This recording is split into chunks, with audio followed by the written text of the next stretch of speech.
need that sports encyclopedia. Where you at, Steve Kim? Got Trent in the cut. What are you? He's the best. Yeah. He's a master motivator. I'm a master motivator. I ain't no regular ass motivator. I'm a fucking master. Coaches tried to make practice so hard that the game was less intrusive. Like they coached you that way. Like people think, well, they were just yelling. No, they were trying to put you under stress and put you in under duress so that when you got in the game, you could mentally handle adversity. If you go through JUCO and you make it out of JUCO, you can make it anywhere. I respect the hell out of you to see that you're doing what you're doing and still doing what you're doing for real, the way you do it, man. You said from day one you had the same enthusiasm. You keep the same enthusiasm, and it's fucking contagious. In my opinion, I think Shedeur Sanders is the best deep ball in college football. I don't think he's. Can you say something nice about Shedeur Sanders? I love talking ball. It's nice to connect with guys that are like-minded and just are real and genuine. And I proudly stand up next to you all. God bless America. You said belt to ass, T-Red. You got the belt around you.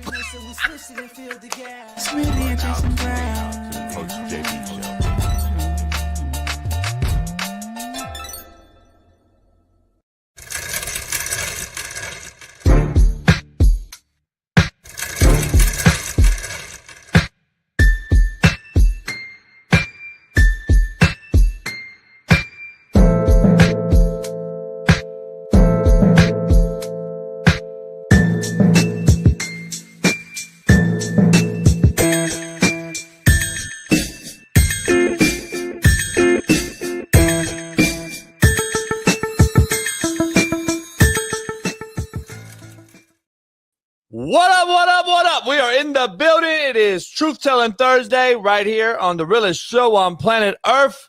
We got a loaded lineup today. 17-year vet, NFL legendary quarterback, Super Bowl champ, Brad Johnson joins the show, along with wily veteran offensive line, former JUCO product, Glenn Parker, Chief Bill, and we'll have the, of course, notorious Steve Kim joining the show. So we got a loaded, packed show today. Pound that like, subscribe, become a member, strap in, and buckle up for a real show today on the realest show on planet Earth. Let's dive right into it, man. We got a lot to discuss. Yes, you see the thumbnail. Obviously, Jeannie Buss did to the Lakers what most women do to their rich husbands. Leave with everything.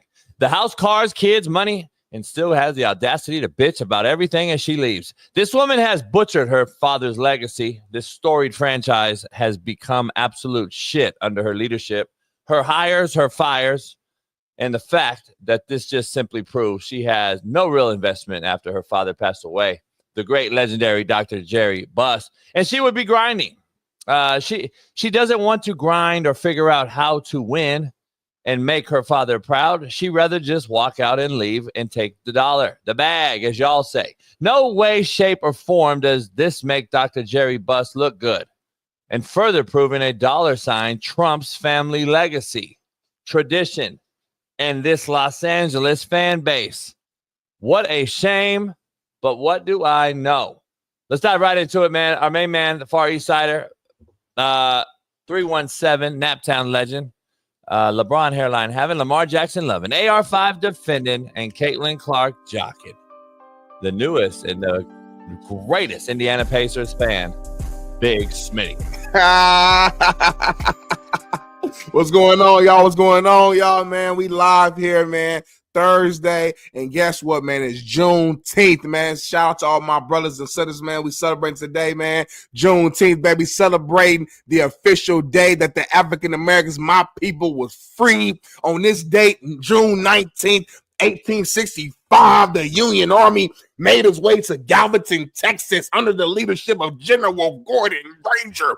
Went down to Texas and announced to the enslaved people that they were free, and we gonna celebrate, baby. So national holiday. I got the day off from work. We turn up all day. We barbecue. We eating ribs. We eating burgers. We eating hot links. We eating barbecue baked beans today. Potato salad, collard greens, macaroni and cheese, Hawaiian rolls, cornbread, brisket, and we gonna drink, have a good time, and watch the Pacers force a game 7. Because you know I'm Naptown till I die. Far East Side, 317. You know how I get down, baby. I'm wearing this shit all day today. Jigging to the game like this. With a white girl. With a sister, with a queen next to me. I've been locked in to my high school sweetheart, queen. Shout out to my baby Chanel. Y'all motherfucker gonna be with a bunch of white girls, though. This is a straight black party. I can't even tell you where I'm going. That's comedy. That shit all brothers and sisters where I'm going. Serious though. Serious business though. Serious business. They're not real ones. I don't know. It's real ones. I know. You know what though? Actual real ones that you actually might know. Then real shit. I mean, you don't know them. No, I don't. But I've heard about them, and now I'm about to meet some of them, like real ones though. I'm talking about Suwoo. Be careful. No, I'm good. Come on, homie. I'm good everywhere I'm at. Let's take cats up now. I'm good everywhere I'm at, homie. We in the building. Like your same age group, like probably your actual homies. But we'll talk about doing a commercial break. Probably is. If they are, then I probably might make a call. I'm gonna put it in the private chat. What call you gonna make? Huh? What call you gonna make? The homies. Say what's up. We got a lot going on, man.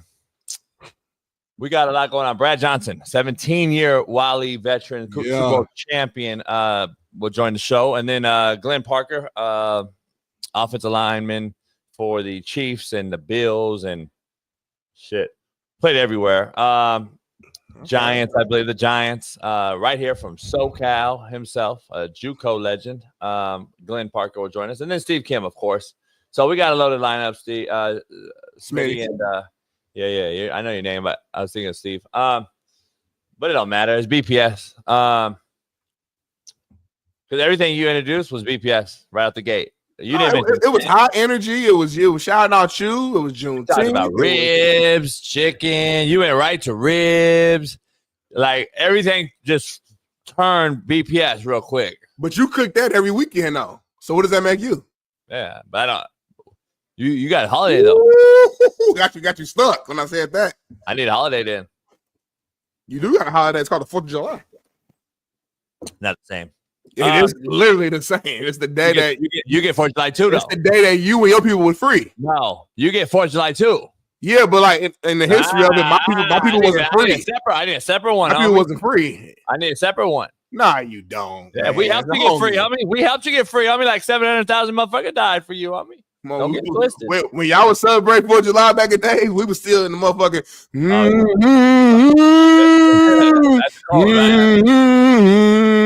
Life. I was feeling like a motherfucker. Y'all was dancing and shit. Life. Hey. Go get the bottle. Go get the bottle crackers. Go get. We in the motherfucking field. Life. Eddie Murphy and Martin. We still fucked up. That's what I'm saying. So we can't. By the way, Life one of the worst movies ever. You lying, homie. Oh man, I hated Life. Bullshit right now. Nah, I hated Life because of just the story was like. I'm like, no way, this is the storyline, homie. Like this, it was just a depressing movie to me. Even though they tried to make it funny, it was just a depressing movie. Don't say worst movie. Just say the storyline touched you emotionally. Had no good ending. Like it just like was a fucked up like forever. That's right, homie. That's the whole point. Like you just figured it out just now. That's life. Yeah, but that wasn't as cast for that show though. Then. Man, that shit was hilarious, homie. See, that's not hilarious though. That's not. It shouldn't have been the cast for that type of show though. That's black people though. We use our pain and our trauma, and we make fun of it. You said it. See, but we do. But you've been around us enough. We will joke about the craziest shit that really ain't a joke, but that's how we just get through shit. Death, all that shit. Not death. We joke about that shit. Can't hear shit. Like we joke about everything. Cause that's how we get through shit. Humor. You got to. Music, culture, dancing. That's life. Life. Life. Anyway, D Jones, shut up. Shut up, D Jones. Fucking Jaguars are still shitty on this day. Trevor Lawrence is horrible. You got a white QB, D Jones. I got a brother. No, you don't. So he at least competing for it. D Jones straight white. Ain't no chance. Well, Smitty does because he can flip-flop. Smitty flip-flops anyway. He'll go right over to Lamar Jackson anyway, so he do have a brother because anytime his Colts get shitty, then he acts like he's the Ravens fan all of a sudden. Anytime the Lakers are shitty, he's a Pacers fan. So anytime the Dodgers shit, either motherfucker's a Giants fan or somebody. No, but that's it though. Listen, I'm Dodger because I'm in LA and Indiana. We don't have a team, never had a team, so I'm a Dodger fan just by default. Pacers, I'm from Indy. I don't know what else to say, so I'm always support them. But yeah, I'm a Lakers fan. Like I don't understand. Like it's that simple. It's just that simple. And then on football, I am an Indianapolis Colts fan, like through and through. But I fuck with Lamar Jackson. So it's real simple. I want that brother to get a ring to quiet you down. That's all I want. I fuck with 12 quarterbacks. Doesn't mean I jump to their team if they're in the playoffs, homie. You support a lot of teams, homie. No, I don't. You was all over Sam Darnold last year. Sam Darnold. Say it right though. I'm not. That's not my Sam Darnold. Yeah, but I don't support the team though. You wanted success for the team because you like the player. You never heard me once say I want to see the Vikings win. You never heard me talk about I want the Vikings to win. Stop. But if you fuck with a player who's the quarterback of a team, because I grade the player, homie. Like, what are you talking about? But if they lose, that's a quarterback stat, homie. So it don't matter. I'm gonna always talk about. I'm gonna tell you this: the fact of the matter. You guys shitted on Sam Darnold way prematurely, and then he showed y'all that he could play in the league under some competence and leadership and on offense. Seattle fans, they're not happy right now. They don't want Darnold. They want to keep Geno. That's the irony. That's why I know people in Seattle, homie. It's because you motherfuckers just want to bet on DraftKings. You don't know shit about football, homie. It's we don't bet on that site. We don't stop mentioning that site. They don't pay us nothing. Yeah, they do. They bet the little bullshit. I go here though. I know, but I'm talking about like for the DFS shit. But I won't even bring them up though. Like they don't give me nothing. They don't do nothing for my life. Nothing positive. Well, we know that. But yeah. Anyway, quote of the day brought to you by Bet. The rest. U.S. Smitty, TV, TV, baby. I'm not insulting you. I'm describing you. That's the quote of the day. Ding, ding, ding, ding, ding, ding, ding. Top 10 alert, top 10 alert, top 10 alert. That's hard, homie. Really? I don't think, see, look, you that's too big for you. What you just said was too big for you. Pause. Say it again. Say it again. I'm not insulting you, homie. That's just what it is. If people think I'm insulting you, I'm just describing you. Your butt hurt over it, not me. so when Keith Smith come on here and like say stuff in the chat, you're not trying to insult him. No. You're just telling him who he is. Big titties, nipples hanging low to your kneecaps. That's not insulting, homie. To me, it's just I'm describing you, homie. So what's an insult then? Is an insult when you describe something that's not true? Like you lift the legs back, bow, and then the cat just hit you. Right. I'm like, holy shit, bitch, you stink. Is that describing you or insulting you? That's just describing you. That's keeping it real. Thank you. The women think you're insulting them. Nah, that's a you problem, bitch. You didn't shower, or you just don't know how to wash your cat. You just don't know how to wash your cat, and people have lied to you so long that you think now you're being insulted when I tell you your shit stank like Badussy. How do you properly wash your cat? Well, a lot of women will tell you they don't go up in there because you'll get like yeast infection and blah, blah, blah, blah, blah. I can't answer that question because I don't have one. Gotcha. Okay. I expect you as a grown woman to figure that out and know that already before you get to me. You got a spray in there, like without you know what I mean? I don't want no spray though. I don't want you to mask it. Okay. Don't cover that shit up, homie. If you can't if you can't get it right before you get to the spot, I can't fuck with it. I'm just curious, like as a man, like me, I just, I got a big surface to just, what I mean, get nice and clean, soapy, get the whole situation clean, what I mean, get the things underneath. Make sure everything cool.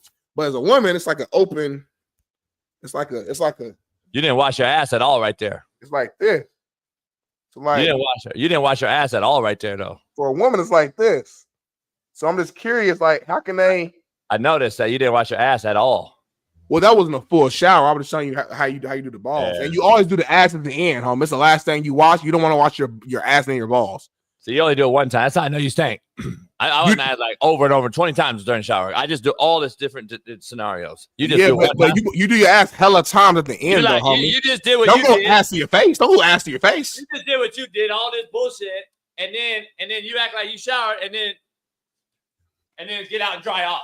You missed the whole thing, homie. That's what you talking about. You just did. And your ass stank like a motherfucker, homie. This was my joint. This was my joint in that example. I was showing you, like, Paul. You didn't wash your ass. I was showing how, as a man, how I watch my joint. It don't matter. You didn't wash your ass. Ever. It wasn't a full shower experience. I didn't go through the full shower experience. I was just showing you. The conversation was, how do women wash their cat? And I was saying, I'm actually mind blown. I don't know, because it's different. You can't go inside. You can't go to the left. You go to the right. I'm saying with men, especially a man like me, it's easy to just wash. You know what I mean? Wash your joint. That's all I'm saying, homie. Rio, shut up. You sound stinky. Your name Rio, homie. I'm not buying it. Every Rio I know stinky. Motherfucker named Rio. Grown ass man named Rio. Motherfucker down the street. Rio. Motherfucker sound soft and soft. Nah, I don't. Rio. I don't gotta lift my belly up no more. And I never lost sight of my shit. I never got that fat. I'm an athlete, homie. Don't get it twisted. Athlete or athlete? Got you. Well, you got the quote of the day, top 3, apparently, to a lot of folks out there. Contrary to belief. Smitty, leaders do what is right. Cowards do what is easy. Damn. Contrary to belief. I said that because Donald Trump needs to show us that he's the leader, not the coward, right? That's what we got to find out in the coming days or weeks or whatever it may be. But I just said that because of all the things that we are dealing with in America right now, or in the world for that matter. Leaders do what is right. Cowards do what is easy. That's just a real thing. If you're a football coach, you do what is right. You suspend the guy if he's a shitbird. You suspend him if he missed class. If that's your rule and he broke it, you suspend him. You don't give him a pass. Like, I'm just saying, I see too many coaches, dog, disciplining the average player, but giving the great one a pass. And guess what? You know what it ends up doing? Fracturing your roster. Because the team sees it. They may not tell you the first day. They may not see it the first day, but you'll be shocked, Smitty. Third quarter, game 4, though. Motherfuckers get tough. Go and get tough. Motherfuckers remember that shit. Then they'll shit on you in a New York minute. They'll quit on your ass in the third quarter, Smitty, because they're like, fuck that. You ain't yelling at Johnny, and you played his ass game 1 when he missed all them classes in the weight room. They remember. Don't get it twisted. But leaders create more leaders, not more followers. Smitty, let's dive right into the poll question. As you see, Genie Bus selling the team for the most expensive sell in sports history. Ever? Yeah. I think the Cowboys, if they sold it, probably double that right now. That's my personal opinion. Yeah, they would. They're probably worth. I think the Cowboys are worth $20 billion right now, and he would have exceeded this huge differential in gains because I believe Jerry Jones bought the Cowboys for like way less than this. So like that shit is crazy what he's gonna make when he decides to sell. But Smitty, I just gotta ask you, dog, what does this mean for the Lakers going forward? That's the big poll question. Yeah, man. I mean, first of all, my initial reaction just seeing it as a long-time Lakers fan, I was like shocked. You know, every time you see the Lakers, like you just always have connected them to the Bus family. You know, you never really thought about the team moving away from the family. So that's number one. Number two, once I kind of dove into the weeds and learned a little bit more about the new majority owner in Mark and understanding that he's close to Magic and they got business together and that he's the owner of the Dodgers and he owns the Sparks and he owns like parts of the soccer team Chelsea and the F1. Like there's a lot he's doing within the sports world, and just, you know, looking around and researching, it seems like he has a lot of respect in the space. Obviously, we know the success that the Dodgers have had. And again, you don't put all that on the owner, but it's kind of similar to the owner of like the Rams. Like you kind of look at the track record and see like, okay, do these guys just have money, or are these guys actually invested in their franchises and their teams, organizations being successful and winning? And it seems like this guy has some of that experience, at least underneath his belt. And listen, I mean, we can say we want, you know what I'm saying, about Jenny Bus or whatever. I heard your opening. I don't really agree with all that. At some point, you know what I'm saying, like in business, it makes sense to sell. I mean, they bought the team, I think, for like under 100 million, like 67.5 million or something like that, like back in 79, and just sold it for $10 billion. And again, they're selling majority stake, which means, yeah, they won't have the final decision maker, but they're not selling all their ownership. So I don't know the exact number, but they're going to still hold some sort of minority stake in the team. So the Buss family will still be slightly connected. And on top of that, she will still be the governor of the team, at least for the next few years, and still running the show, until, probably educating, I'm sure, the new ownership group and things like that before she kind of steps down and passes the baton, so to speak. So I just think, her dad passed away, I want to say, it was like 2013, I want to say, 2012, something like that. And he had been sick, I think, with cancer for, a little while leading up to that. So he's been away for a while, and she's been running things for at least over like 15 years. Got a championship underneath their belt, making the playoffs a lot of those years, especially in the most later years. Got LeBron, part of the deal getting Luka, got AD. Like, it's been some positive things too that she's done with the team.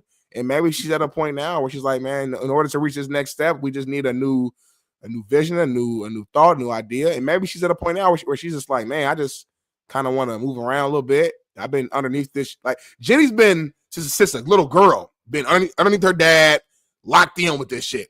And she's your age. He older than you, JB. So it's like now she probably just want to move around, be free. Her brothers, I don't think were the best options, or I'm not sure if they wanted to even kind of be majority owners either. And I'm going to be real with you. I heard through the grapevine that some of them were kind of cash strapped, as crazy as that sounds, that some people in the family were, moving around as rich as you may think. So I think it's a win-win for all sides. And yeah, here we are. Well, that's why she sold it. She copped out because she made horrible decisions in her financial life. It's just like a broad divorcing a rich husband, as I said in the lead-in. You may disagree with it, but it's the facts. I heard the brothers that was cash strapped, not her. It don't matter. That's not her. They don't even get along. Yeah, they don't even get along. So it's again a cop out. Like, this is the problem I have. Nobody wants to bring it up. Everybody wants to give her a pass. She's riddled and ruined this storied franchise. Let's keep it a buck, homie. I just gave you the quote of the day. You agree with the quote of the day, but now it's an attack on her? Come on, homie. It's the How did she ruin it, though? Explain how she ruined it. Fact. She inherited a position of power in one of the most storied franchises on all of planet Earth. She worked her ass off for years, though, to help build, too. It wasn't like she was walking around fucking doing nothing. I call cap. You ain't never saw the storyline? Hold on, homie. She hired Phil Jackson, her boyfriend, to do what? The GOAT, though. Then do what? Win? No, after coaching, what did she do? What did she bring him back into the organization to do? Manage the roster and do what? All the real shit that basketball people know how to do. Then she hired Magic and fired Magic. No, Magic left. No, he didn't. Stop. Yes, he did, homie. Come on, homie. Magic said it himself. He didn't want to leave that place. Man, stop. Go do the research again, homie. Magic left. In this broad, homie. The broad has been horrible. Let's just be real, homie. She hired Frank Vogel, got a championship belt. The Buss family, homie, has been ruined. Hired Magic, got LeBron over there, got AD, just got Luka. What you talking about, homie? Let me give you a little history fact lesson, homie, because you're so quick to defend and simp up for these females. You disrespectful to the Buss family right now. I don't like that. I love Dr. Buss, and you disrespecting the family right now. I'm actually respecting him and telling you the truth, which you can't handle. So the fact that she disrespected her own daddy, that's the fact. And the fact is this. If you know anything about luxury tax, break down the luxury tax. Do you know? Break it down right now. If you give it to the luxury tax, it takes away from go ahead. No, I'm not trying to quiz you. I'm trying to say, like, do you realize what he used to do? He used to go above and beyond on the luxury tax, meaning he'll pay $1 for every dollar you go over, right? So yeah, he would go hundreds of millions of dollars over on the luxury tax just to get a roster right so he can win a championship. Right. They haven't done that since he died. Number one. Number two, his rival, it's not really a rival, but the JV team, the Clippers, have outspent the Lakers every single year since Jerry Buss passed away. If you know anything about Jerry Buss, he would never let the Clippers outspend him and the Lakers. Never. What have they done? Go check it. What have they done, though? Done nothing. All right. Who are you talking about? The Clippers. Oh, they're the JV. I've been telling you that every day on the show. So it don't even matter. Yeah, there's still the JV. Jenny's her own boss. When he passed the keys to his daughter, he trusted her to lead in her way. Time out. the Lakers would have got Kawhi fucking Leonard, Micro.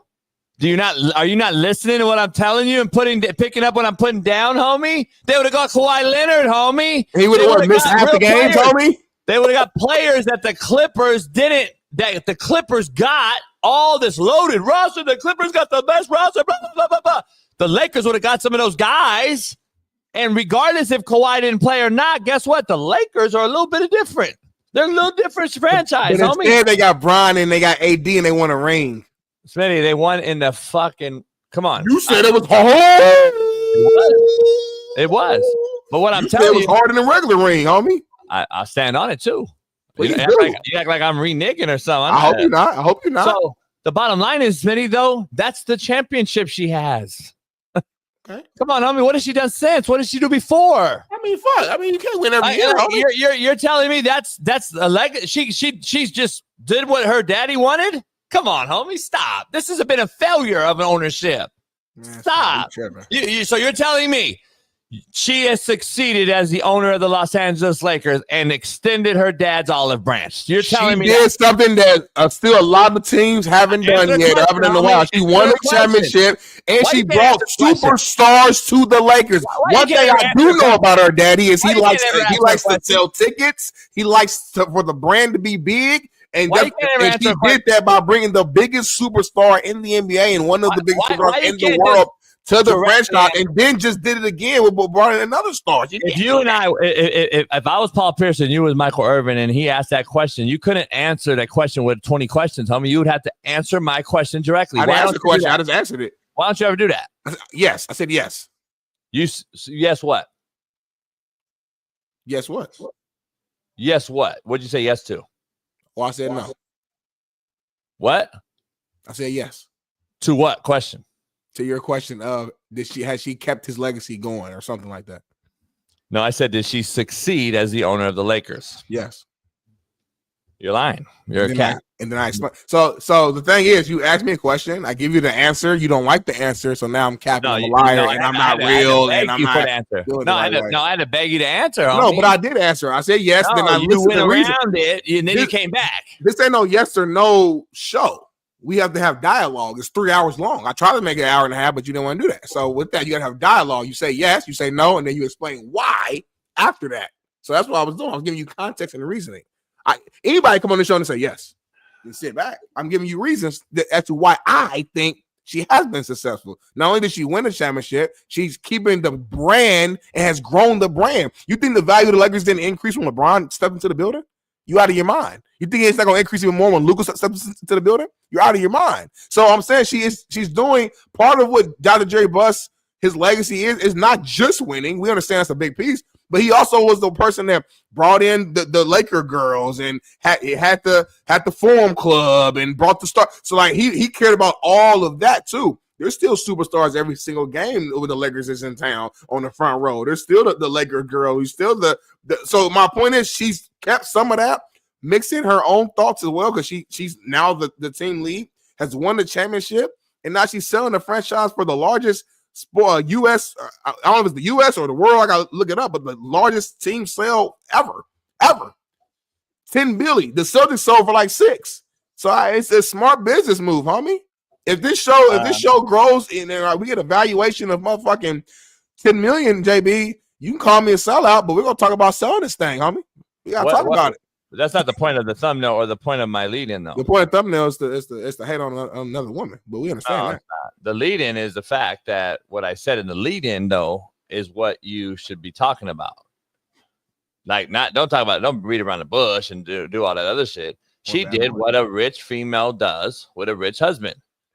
She gets what she needs and leaves, homie. That's what she did. So let's keep it real. If she was all about the family and the legacy and being down for the cause, she would have figured it out. Smitty, you made a crazy comment earlier in your lead-in.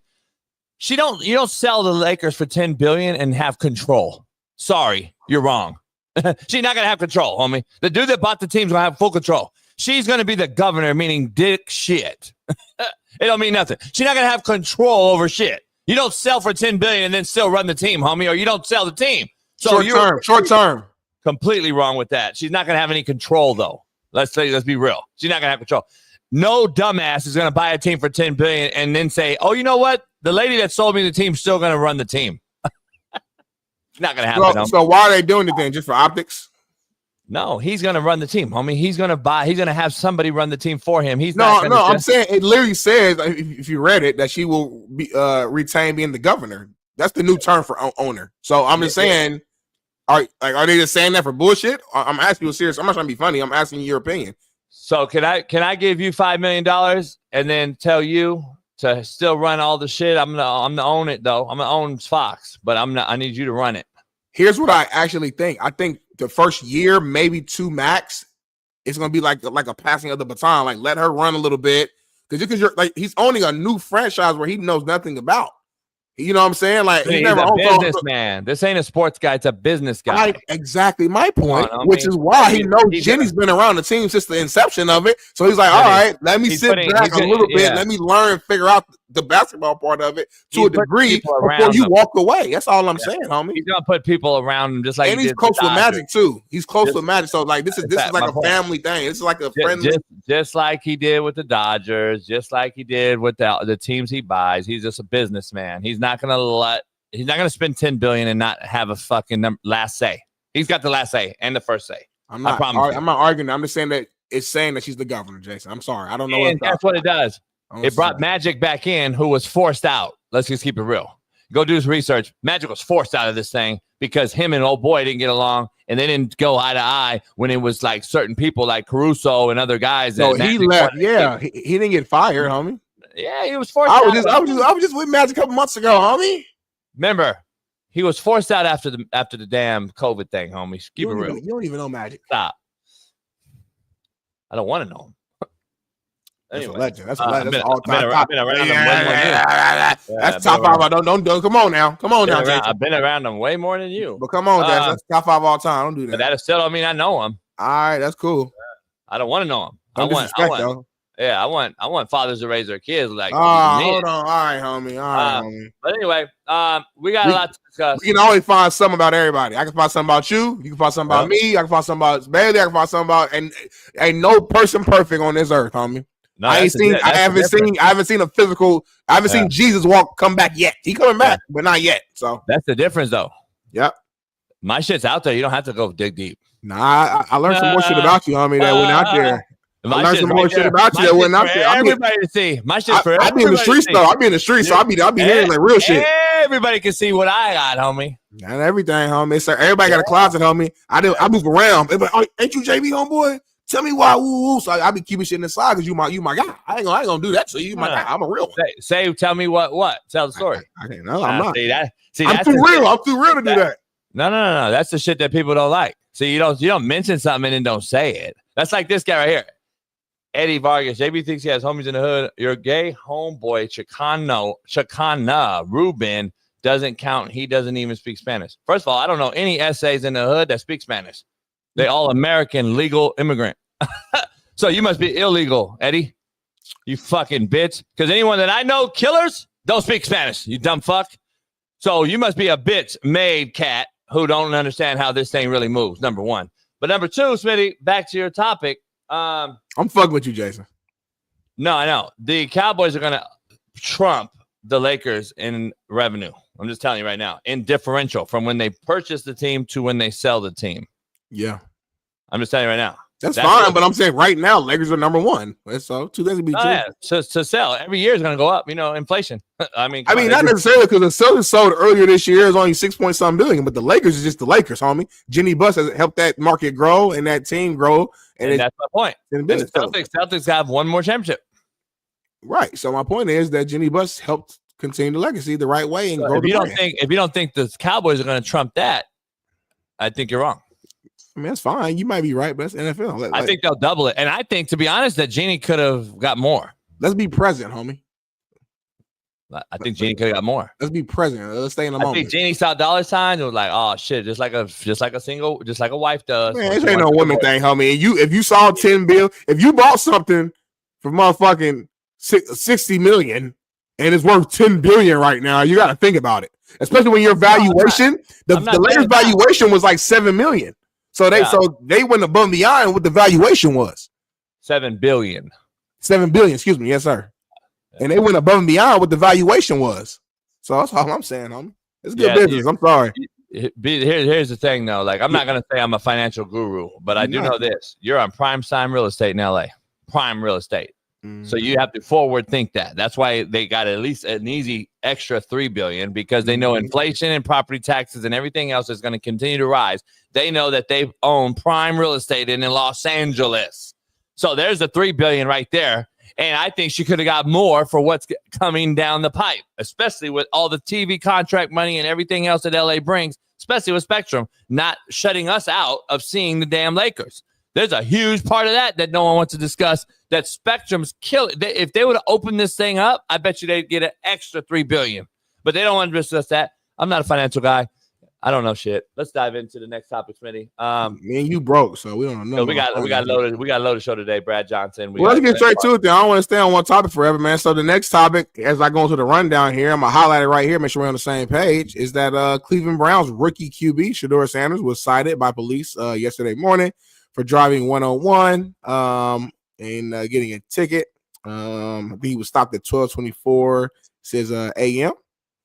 For going 41 miles per hour over the posted 60 mile per hour speed limit. And it's a story. It's a storyline. And before you go in, number one, let me start off here. Obviously, you should not be speeding. It's not smart. None of us should speed. We've seen the dangers of it, what it could lead to. It's plenty of examples. Let's start right there. Number two, though, my main point is that I hate this time of the year. And I said this yesterday, I think. Because at this time of the year, NBA Finals is about to be over. NFL hasn't started yet. There's not a lot going on. So this is what we do. We go find any storyline that we could just generate any conversation to just get something going. At the end of the day, from what I read, it wasn't like a DUI. He wasn't drunk. He was sober. He was speeding, which he shouldn't do. I'm going to keep saying that. But the only reason why I take a step back is because I know every single person in this chat right now and everybody who's on this show currently, whether behind the scenes or on camera with me right now, speed sometime.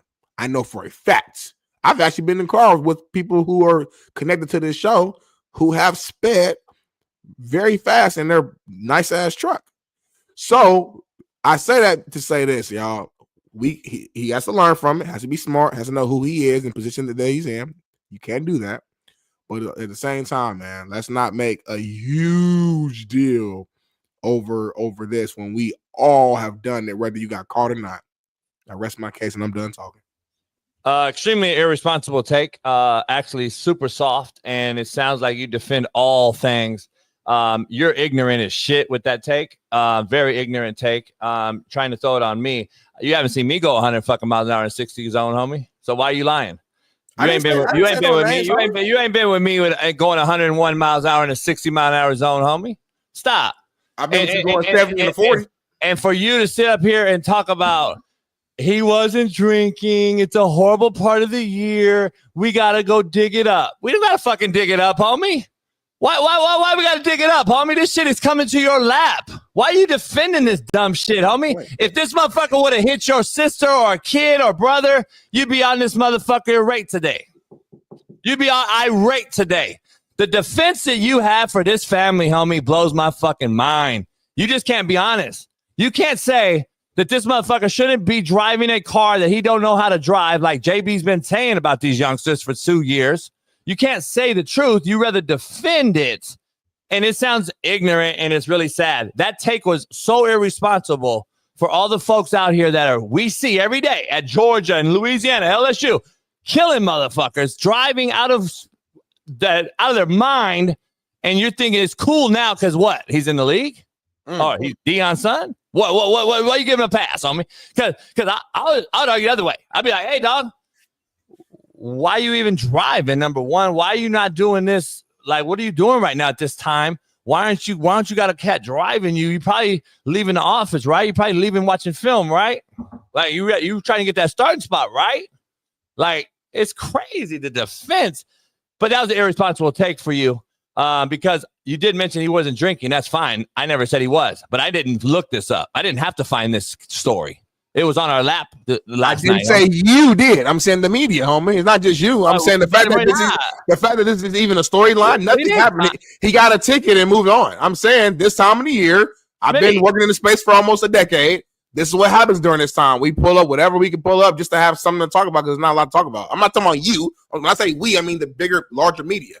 But Smitty, we didn't look. We don't. This isn't because it's the dead time. I think you're missing what I'm saying. It's okay. I get what you're saying, but it's not. It's the dead time, though. It's not just because it's dead time and the NBA Finals are over, homie. So we're looking for guys speeding. That's not what we're doing. This motherfucker is Deion Sanders' son, so we already know what weight he carries and what this family carries. And then this motherfucker is doing this, and this is just going back to my point about these youngsters that don't know how to drive these cars. And again, 101 miles an hour and a 40. I don't know any freeway that has a 40-mile-an-hour speed limit. Do you? No, it's not a 40-mile-per-hour speed limit. It's, so that's why it pisses me off to hear irresponsible take because 40 miles an hour means there's kids, there's patrons, there's No. He was going 41 miles per hour over the posted speed limit, which was 60s. So he's on the highway. He's in Cleveland. It's the Midwest. So 65 miles per hour typically is the speed limit on the highways in the Midwest where I'm from. So again, he shouldn't have been speeding. I've said that 3 or 4 times, but you didn't want to listen to it. So I heard you. 60 miles an hour. He shouldn't have been doing it. I don't know what to say. What freeway is 60 miles an hour the speed limit? I got to see where it is. I mean, I guarantee it has to be on some sort of fucking the speed limit. The national speed limit is 65, ain't it? National. And then there's highways that are 75, right? And the highways are 75. You go to like certain spots, Detroit, stuff like that. But a lot of spots in Cleveland, Ohio, Indiana is like 60, 65. The prime sexual defense by some of the chat is unbelievable. Like they'll dismiss the fact that he went 60 miles an hour over the speed limit and 40 miles over, and just blow my mind. It blows my mind. No, I mean he's wrong. I just don't know what to say. You're never going to change. No, I'm just talking to the chat right now. You're never going to change this prime sexual mindset. You're just not. You're not going to change the prime sexual mindset. You'll defend this motherfucker if he would have hit a fucking baby or a dog. It shit is crazy. You motherfuckers would have defended all that shit. It's cool. But Henry Ruggs, though, you got a problem with? Who, me or the chat? No, I'm just asking. In general. Henry Ruggs came out yesterday, ironically, he apologized, talking about he wants to be a Raider again. And after he killed a motherfucking family and yeah, he was drunk driving. Everybody drunk driving down the strip. Everybody's talking about that though. I don't know the difference if he hits a kid at 101 miles I'm an hour. a different breed though. I do forgive people. I do. And when I'm on the outside looking in, I don't forget. You don't forget either. No, of course not. But I do forgive. I do. I do. One thing. I do understand because again, I don't know. I'm gonna speak for myself. I've been in cars where we were speeding. Whether I was the one driving or I'm in the passenger seat and the homie was driving and we just didn't get caught. I've been in the car in high school. I've been in the car in high school where us and the homies racing and the cops pull us over and we had a line saying, no, we wasn't racing, sir. We just was, you just like I'm saying. So all I'm saying is it's stupid, but I'm not about to like kill Shedeur for like speeding when we all. So I'm not gonna be a hypocrite here. Is all I'm saying. That's all I'm saying. Don't be a hypocrite, Jason. I know for a fact you sped before.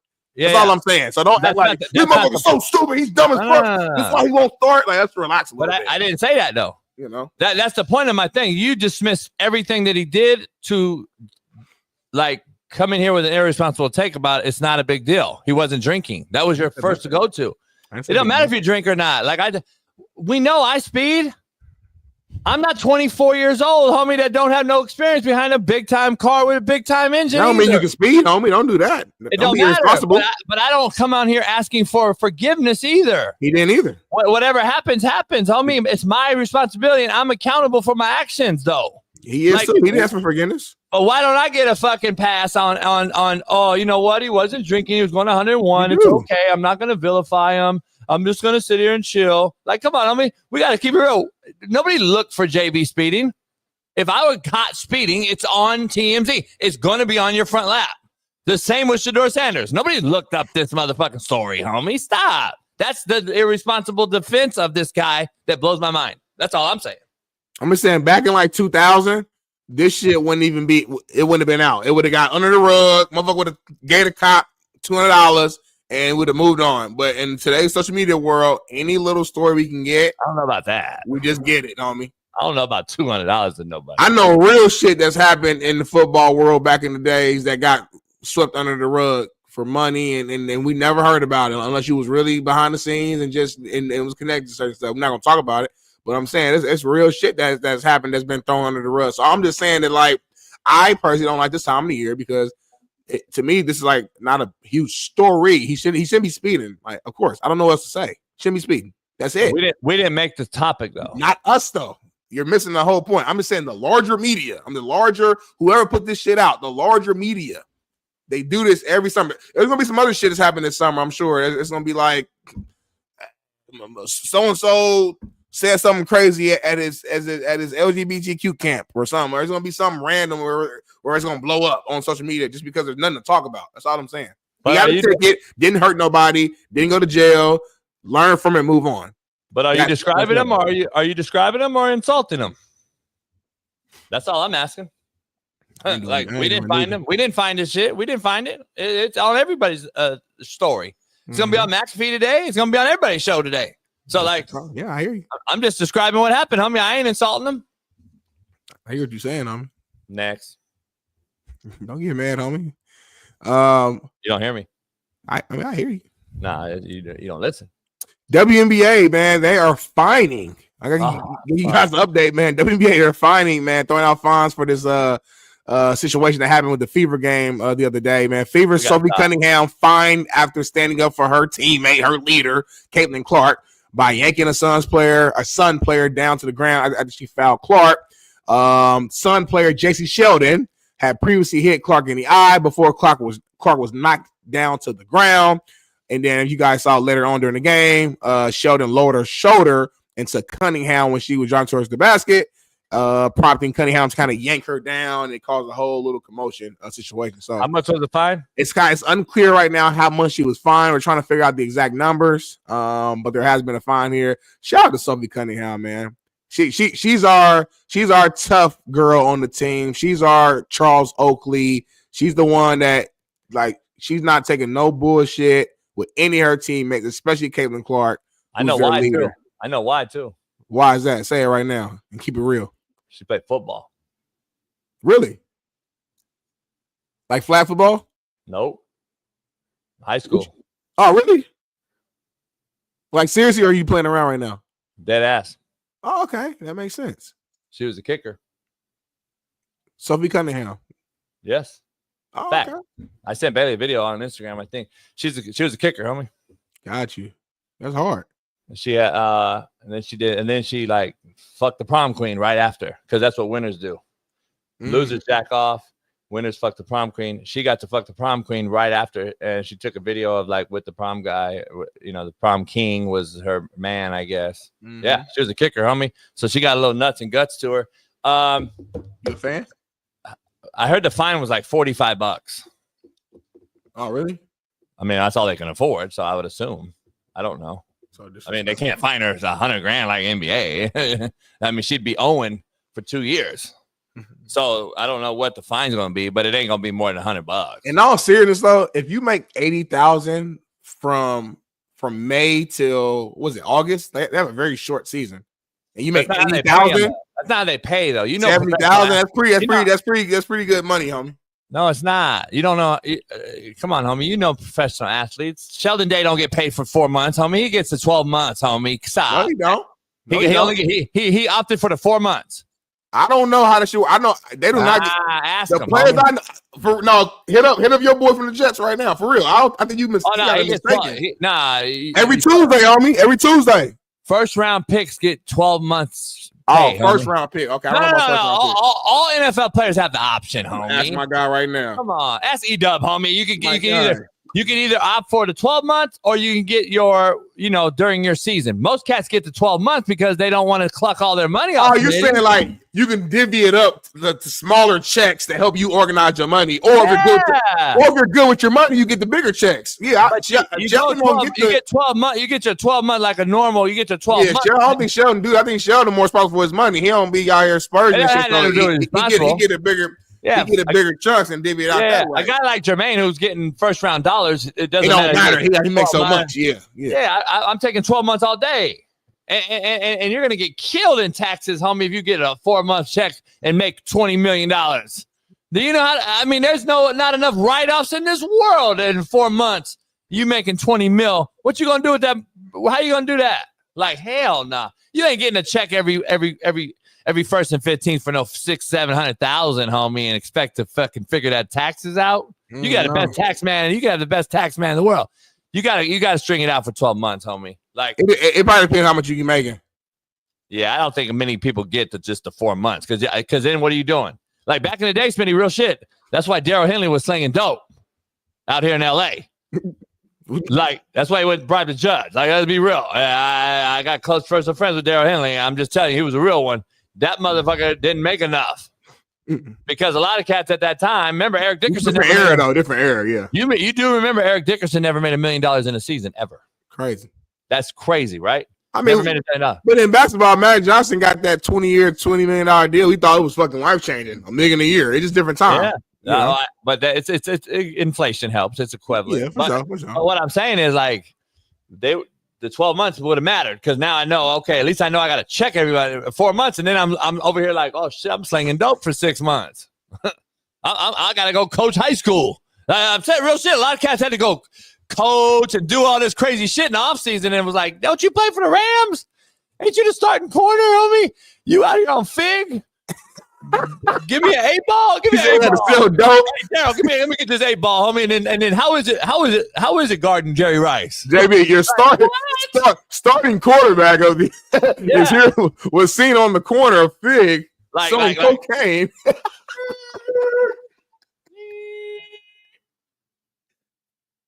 That's that motherfucker Darrell Henley. Henley. Hey, homie, how is it guarding Jerry Rice, dog? Real shit. Shit, I'll let you know next year, homie. Keep buying these 8-balls, though. Peace. And I'm motherfucking smash off. Shit. I mean, Darrell Henley was starting, homie. He wasn't no regular. I respect it. Darrell Henley wasn't no scrub that nobody knew, especially in L.A. Darrell Henley from L.A. Different time, man. Different time. But JB, we'll get to that in a minute, man. Our special guest is in the building, man. We got to load the show, so we got to get straight to it. Super Bowl champion, man, veteran quarterback, 15-year NFL veteran, Florida State alum. This guy right here, man. Let's bring him in, Brad Johnson. Bring him to the show. What's going on, Brad? All right. What's up, Coach JB? Smitty, you guys are off the chain this morning, man. I see you in the background laughing. Hey, Brad, you made it TikTok famous, man, for making all these damn hoop shots, man. I was a hooper, too, but you make some crazy. You and your family, man, that's unbelievable. I was like, damn, Brad Johnson on TikTok. You got me going on TikTok, man. I was like, shit, let me get on TikTok, man. I was like, shit. Hey, I got on there, and during the pandemic, I said, I'm coming up with a nickname. I don't want people to know who I am. So I figured out. So I go by Big Bad Brad, back by popular demand. Yeah. I know. I couldn't find you on Twitter. I was like, what the hell is his name on here? I was like, Triple B. I'm not going to lie, Brad. I looked at it. I was like, that gives me porn name vibe. I was like, is this a porno name? I was like, what the hell's his name? Big Bad Brad. I'm like, what the hell? And Smitty, then he throws in 14. I'm like, well, what the fuck does that mean? 14-inch motherfucker. Hey, Brad, I got to ask you. We got a common friend here that's on our show every week, and he speaks so highly of you, but you got to give this man some shit because he's off the show right now until the season, but Shaun King comes on here and just raves about he should have started over you and he should have never got screwed over by Brad Johnson. I'm just kidding, but he loves you. But Shaun, I know Shaun's watching right now. So Shaun, I'm like, Shaun, you shouldn't have started over Brad. Shut up. Nah, Shaun's the man. He had a great career, and I actually ran into a basketball coach about a year ago that he actually raved about Shaun playing at Tulane also. So he's a multi-sport athlete and he had some great years there with the Bucks and moved on and all that kind of stuff. But I'll give Shaun, there's a credit that he never gets talked about with our Super Bowl year. Honestly, we were playing up at Carolina and I was sick and I was out for the day. I was in the locker room and then Rob Johnson was starting that day and then Rob got hurt. And we win this game 12-9. Martin Gramatica hits a 53-yard field goal at the buzzer kind of thing. But Shaun was standing there on the sidelines. He had his helmet in hand. He came in for one play, and it's a play that doesn't ever get talked about. Like you try to tell all the high school kids and college kids to stay ready. But Shaun was ready, like, you know, and obviously he didn't have a chance to really play that day. And it's weird how the NFL works out, but he was ready for that moment. It's a play that doesn't really get talked about, and you know, otherwise you don't win that game, you don't win the division, you don't get home field kind of stuff. So, but had a great relationship with Shaun, a lot of respect, and so it's kind of now you keep up with everybody on social media, you know. Yeah, he raves about you, man. He's out in Vegas now and doing his thing. So hopefully he'll be back on during the season, Bam. Yeah. But yeah, he does a great job, like on you know, with media and all that kind of stuff, and really critiquing quarterbacks. He'll give you a straight up call on a lot of the quarterbacks and a lot of players coming out. He's seen them all. You know what I mean? He has a really good feel for that kind of stuff. So, you know, hopefully everybody gives him a chance to kind of get in that media world and covering games. He obviously coached football at South Florida, so he's one to listen to, no doubt about it. No doubt. Man, I got a couple questions for you. I got to ask you right out the gate, the 98 Vikings team, everyone knows how great that team was under Brian Billick and everything, Dennis Green, Randy Moss, I believe, what was his rookie year?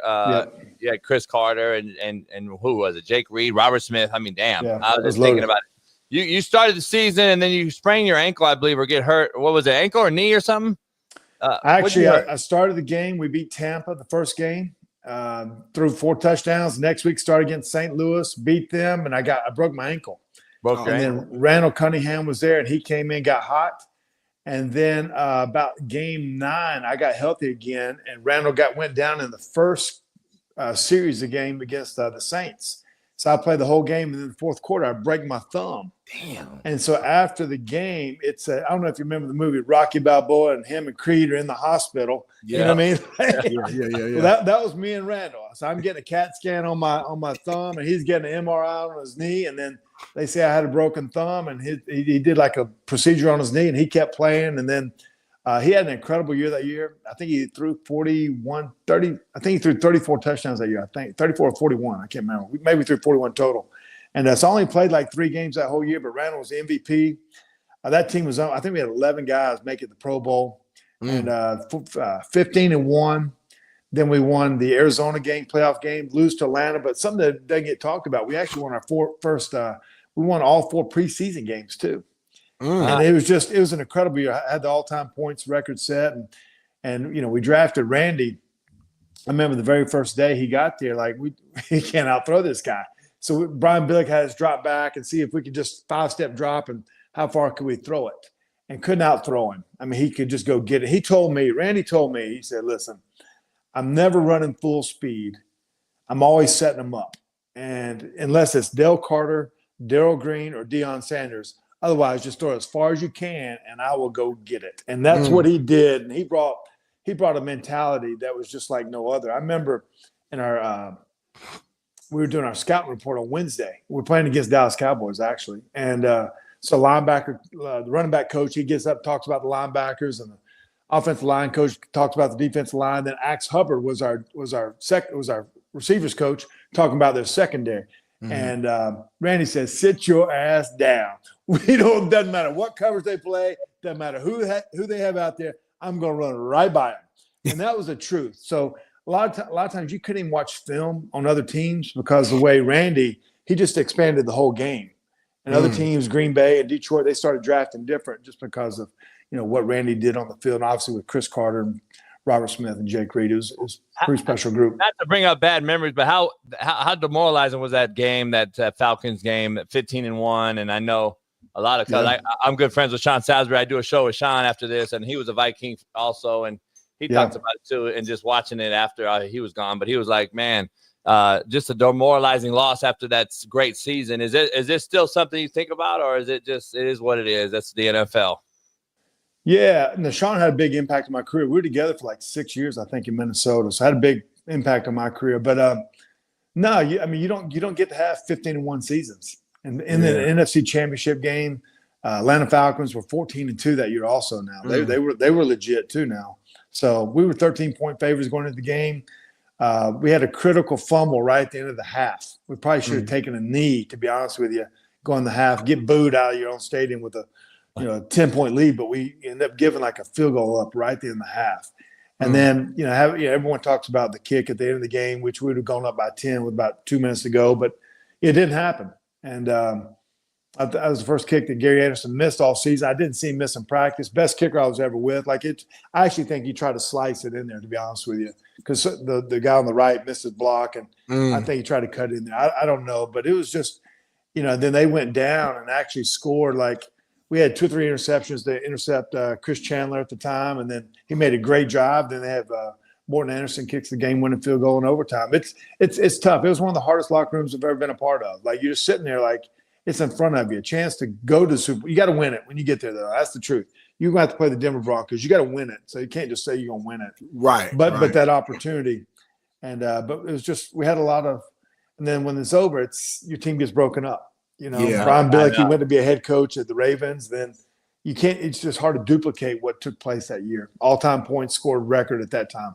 No doubt. That's what's up with football. Yeah, go ahead, JB. You got it. Last thing I just want to tie it together with this past Vikings team with Sam Darnold, who I coached and coached against and everything, and seen him out here in LA growing up. I've been saying I think he's with some competence and some culture and some not 4 head coaches and 6 OCs and 2 bad franchises with the Jets and the Panthers. I think the guy's good. Well, he proves it. He proves me right, at least. And I stood by him. I said, man, the guy hasn't had a shot.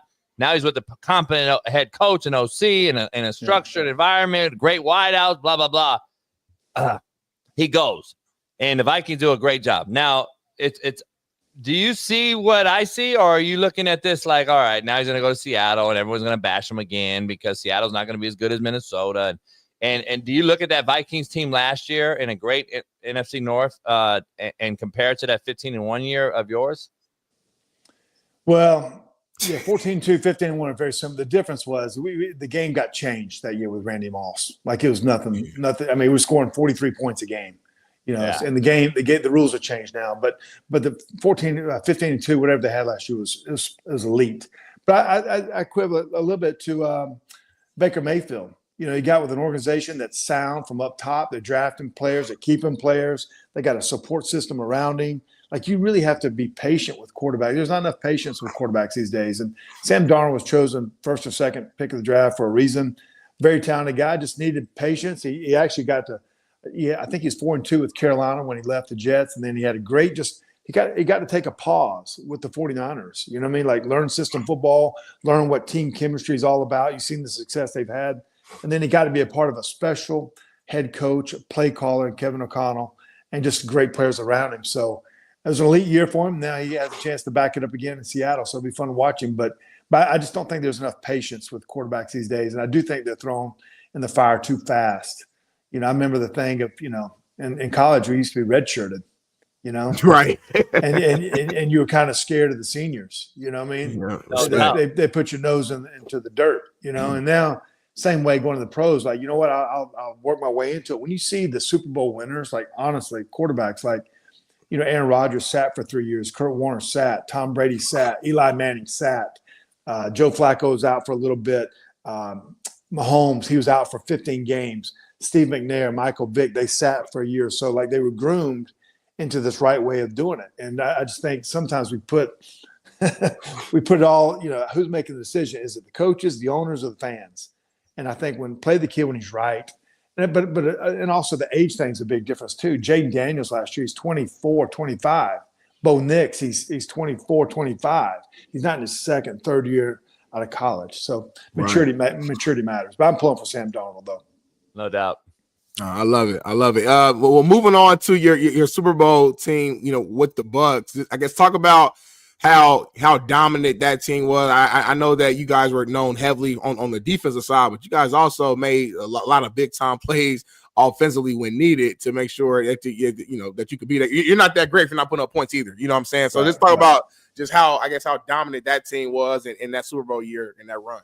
Yeah, obviously, it's always known for this defense. We've had 4 guys make Hall of Fame with John Lynch, Rondé Barber, Warren Sapp, and Derrick Brooks. And hopefully Simeon Rice, he's going to the Ring of Honor here now. But John Gruden brought in a lot of juice and brought in a lot of players too now. Keenan McCardell, in his own right, could be a Hall of Fame player. Like, honestly, had that talent. Joe Jurevicius, he's been to 3 Super Bowls, brought him in. He's our X factor. And then Keyshawn Johnson, he was a great player for us at that time. And then what he did, he brought in Robin Omen, our left tackle, Kerry Jenkins, our left guard, and then had Michael Pittman as a running back who caught 75 balls out of the backfield. So, and then Mike Allstott. So it wasn't like we were a bunch of wooden Indians over there. We just get overshadowed by the great defense that we had. But it was a total team that took place. And I think what gets lost too is some of the great coaches we had. Like Mike Tomlin was on there, went on to win 2 Super Bowls. Rod Marinelli became a head coach. Rich Bisaccia became a head coach. Raheem Morris, he's a quality control head coach. Jeremy Bates became a play caller. Like Bill Muir's offensive line. Then Monty Kiffin. I mean, like it was star-studded from players to coaches. But the thing about that building, no one on that team had won a Super Bowl. And Gruden drove us. We hung on every word that he said to get it done. Winning the Super Bowl was a special thing, but I honestly think beating Philadelphia in the NFC Championship game, they'd beaten us 4 straight times at one point, and so we closed down the vet in the NFC Championship game. And then next year opened up the Lincoln for them, with wins. But to get that done, it was a special time. And so when you look at the Hall of Famers, what changes people's lives. We've had 4 guys go and make the Hall of Fame. They've had 1 in Brian Dawkins, but Philadelphia was loaded with star-studded coaches too, with Sean McDonough and Leslie Frazier and John Harbaugh and the whole thing. But that team was a special group that we had in Tampa, and Gruden took us over the top with it. Yeah, love it. No doubt. I got to ask you. Let me ask you. Your son had a bad injury. Belichick takes over this North Carolina team. What are you seeing, or what are you hearing, or what are you looking forward to there? And how's your son's recovery? Yeah, Max, I got 2 boys there. Jake's a tight end, and Max is a quarterback. Last year, he broke his femur in the first game of the season. Max is almost full speed right now. Like it's been, at first they thought they might have to even amputate his leg. Like it was that serious of a deal. But his recovery, we've put a few videos out there, and there'll be some stuff coming out here soon. But like he's back to dunking a basketball and almost full speed again. So it's been incredible recovery, and I look forward to him playing this year. But with Coach Belichick being there, like he's been all ball with the kids. I know there's a lot of things off the field that gets talked about, but he's been all ball with those kids. The way the practices ran, he spends a lot of time with the quarterbacks and just talking situational football, and it's a totally different environment. But I don't think Mac Brown gets enough credit for the Hall of Fame coach he is, and then where he took Carolina football. But where Belichick's at now, it's a different drumbeat, obviously. But it's a pretty awesome opportunity for all those kids to get coached by someone like him. No doubt. I got a question for you, man. So having 2 kids playing, college football. We talk about it all the time. The game has changed. It's just with the transfer portal, NIL, things like that. You were just as a father and a great player yourself, I guess how has it been just trying to, educate, manage, even learn just the era that we're in today and kind of dealing and managing the NIL situations and transfer portal, things like that? I don't get it, to be honest with you. I mean, to be honest with you, like when we played, I know it's a different era, but we got $10 per diem after games, and we did real 2-a-days and, those kind of things. And to transfer, you lost a year of eligibility. There have been a lot of kids that transferred, and it's worked out well for them. But with the NIL, I don't even know it's called NIL. I mean, name, image, and likeness, I think it's just collective pay for play. I mean, just call it for what it is. NIL it's a joke from that, however they want to do it. There needs to be a standardized deal. I wish every kid was getting paid money. So if they pay a kid to come in, then they're going to play the kid. I mean, I haven't seen it done any other way yet. Okay. Not best player plays. I haven't seen that yet. No doubt. To be honest with you. So they're going, the coaches got to go back and get money from the collectives again. So that's what happens. And hopefully they make the right decisions on money things. But I do wish every kid got paid to some degree, and they could regulate it, instead of just having a certain group of guys get it and then let it go out that way. But but it's hard. Coaches they're upset with the portal, but then they're happy with the portal too, because they're losing players, getting players. But it's hard on kids too, because you don't know the portal kids that they're bringing in at your position, and then if you have to get out, you got to get out early to even have a spot in December, and then you miss your bowl games. And I don't know I know y'all talked about it endless hours, but I don't know if there's a right answer on any of it right yet. It's a wild, wild west, man. It's crazy to me. I don't know if I could coach it. There's just no way. It's unbelievable. Let me ask something. I know I read something, but I was talking to Salisbury because we do a show after this one. But are you related to Rick, Mark? Yeah. And that's what I was going to say. Mark Rick, he was my QB coach at Florida State. And so in our room, we had Casey Weldon, who was the runner-up to the Heisman, and then Charlie Ward won a Heisman, national championship, 11-year NBA career. Chris Winkie was national championship and Heisman, and Kenny Felder was a first-round baseball pick. And then we all thought each other stunk. You know what I mean? Like, who's going to play?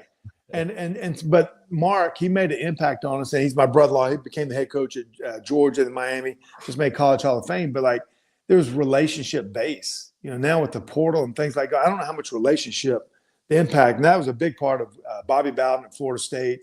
And then obviously Mark, and then he carried on to his coaching staff. But that was more of felt like it's more of impacting lives and winning games at the same time, to be honest with you. That's what college is supposed to be, man. I think we've ruined the fabric. And the total question I had about that was that's why I wanted to make sure you had that relationship with Mark. How, I guess, incremental was he to your boys? Like, did you have him around Mark as far as coming up through high school and stuff? Knowing what a college guy expects at that level of being at Georgia and Florida State?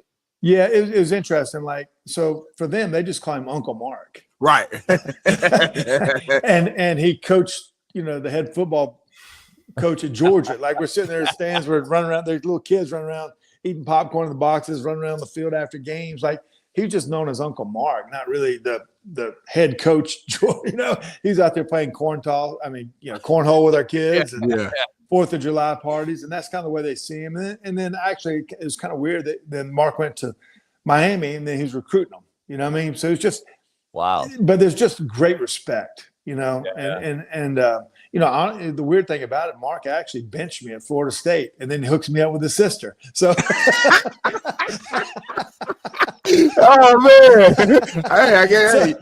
Hey, you win some, you lose some, man. For the love of the game, right? For the love of the game. Hey, that's great. That's great. Some cats might hold something over you for that type of shit. That's great. That's cool. No, but man, it's just like, God, Mark's an awesome guy, and people get to know him. Just he had 15 straight years where he won over 10 ball games a season, and then gets fired. Like, what's good enough? So it's But, man, he just impacted lives. That's what I'd say about Mark. I want to ask you, because you got sons in it, a big-time son that plays tight end. You got Max, obviously, is big-time talent. Back Duncan, you said, so he's on his way back, hopefully, T's and P's. I got to ask you, do you see today's athlete shopping around, and you mentioned it earlier, like the philosophy of 4 different head coaches at 4 different places has to be ruining the position, and I'm talking specific quarterback position. That we played and coached, I'm seeing the philosophies of 4 places, and it's not just how to take a drop under center versus the gun. I'm talking about weight room philosophy and structure of every single school you go to in 4 years. Then you go to the NFL, and I'm seeing I don't know where you are, but I've been on this kick for a while. Yeah. Greatest athletes we've ever seen at the position, but I think it's the worst the position has ever been. I don't know where you are with that, but I don't see the development. I think we're ruining our kids at the college and high school level as a coach. Yeah, I was the last pro quarterback to ever take every snap from underneath center with John Gruden in Tampa Bay. So now you find the pro coaches, like, they don't do stuff underneath, just the simple stuff from underneath center a lot, because then they got to teach the quarterback how to do it. Now, every kid unless you're playing wing tee football in middle school, you don't take a snap. How do you take a victory snap at the end of the game? Like, we'll take a shot. They're in the gun. They're in the gun. So all that kind of stuff. And then, learning protections and schemes. It's different from coach to coach. And then, so I think that's why the NFL, they have to do a great job of figure out who the kid is more than, putting up big numbers in college. Yeah, I mean, obviously you got to be able to throw the ball and those kind of things, but figure out, is the kid, can he process protections, plays, progressions? Is he tough? Can he deal with adversity? What makes him tick? What, who is the kid? Because you got to know what makes it. You got to make, what what have they been through to figure out where they're at. And so coaches are different. They got their own way. I've seen coaches like, we're only going to read one side of the field. What if it's one-on-one on the backside? Like, we got a hand signal going, throw the hit. No. When you play for that, when you call your own plays, you can do that. Like, right. Coach, I'm not trying to go against your system. I'm trying to have dialogue and conversation. Right. What's best for our team? So, and then just the meeting time is gone.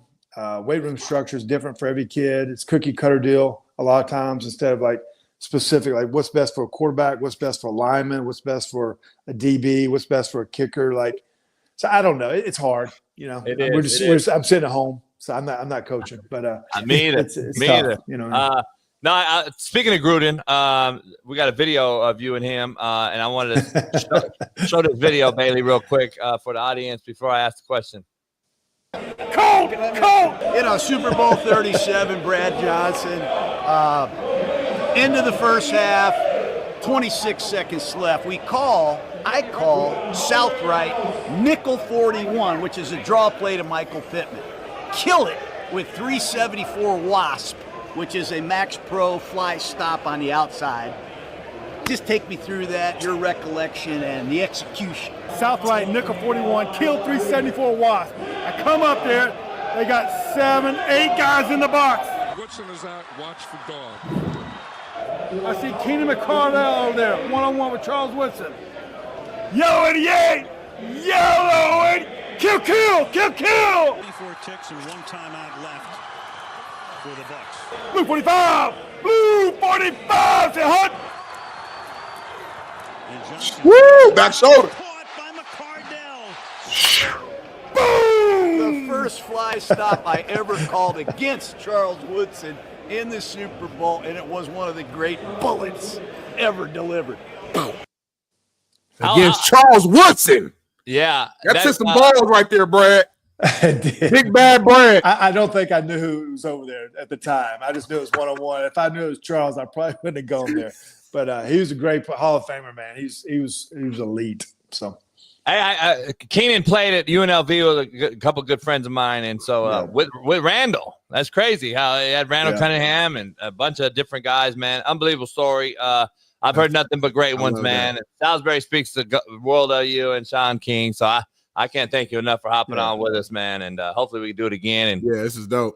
Good luck to Max and everybody, man, and hopefully we can get to see you guys soon back on the field. Yeah, no, I appreciate guys, and you know the time I had with Sean Salisbury and Shaun King, it was a special time. A lot of friendships there. I mean, obviously on the field, but like just we impacted each other's lives and careers and those kind of things. So it's pretty neat. But appreciate all you guys do and appreciate you having me on the show. Thank you. We got to have a one-on-one. We got to have a shooting match. I can shoot him too now. Let's do it, baby. I'm ready. What they say about the old whites. Old whites, all we got is a shot. You got to be able to shoot 2 at one time also now.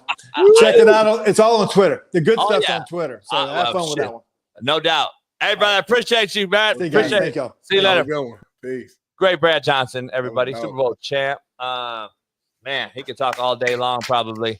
From one legend to another, man. Let's bring in the Korean Cosell himself, the co-host of Whitlock's Fearless, and 3 Knockdown Rule with Mario Lopez. Steve Kim joins us on Thursday. Gentlemen, what's up? Brad Johnson, I give him credit. Did you know his senior year he split snaps? Did not even start. After waiting all those years. Florida State had a machinery. They went from it was Chip McManus, Danny Ferguson. I think I got the order right. Then it was Peter Tom Willis. And then it was Casey Weldon / Brad Johnson. And then Casey Weldon to Charlie Ward to, I believe, Winky. Danny Cannell to Thad Busby. And every guy had to wait at least 2 to 3 years, if not more. And it's funny because Brad Johnson's son's at his 3rd school now. Max was at LSU, A&M, and now Carolina. I wanted to ask Brad. I go, Brad, have you ever told your son, hey, why not just kind of stick it? But, you know, game's different. But I give Brad a lot of credit. That was the ultimate football survivor. Very cerebral. He mentioned it. He kind of mentioned it a little bit. Like, it's a lot. He hates the portal. He hates the play for play. And he was like, yeah.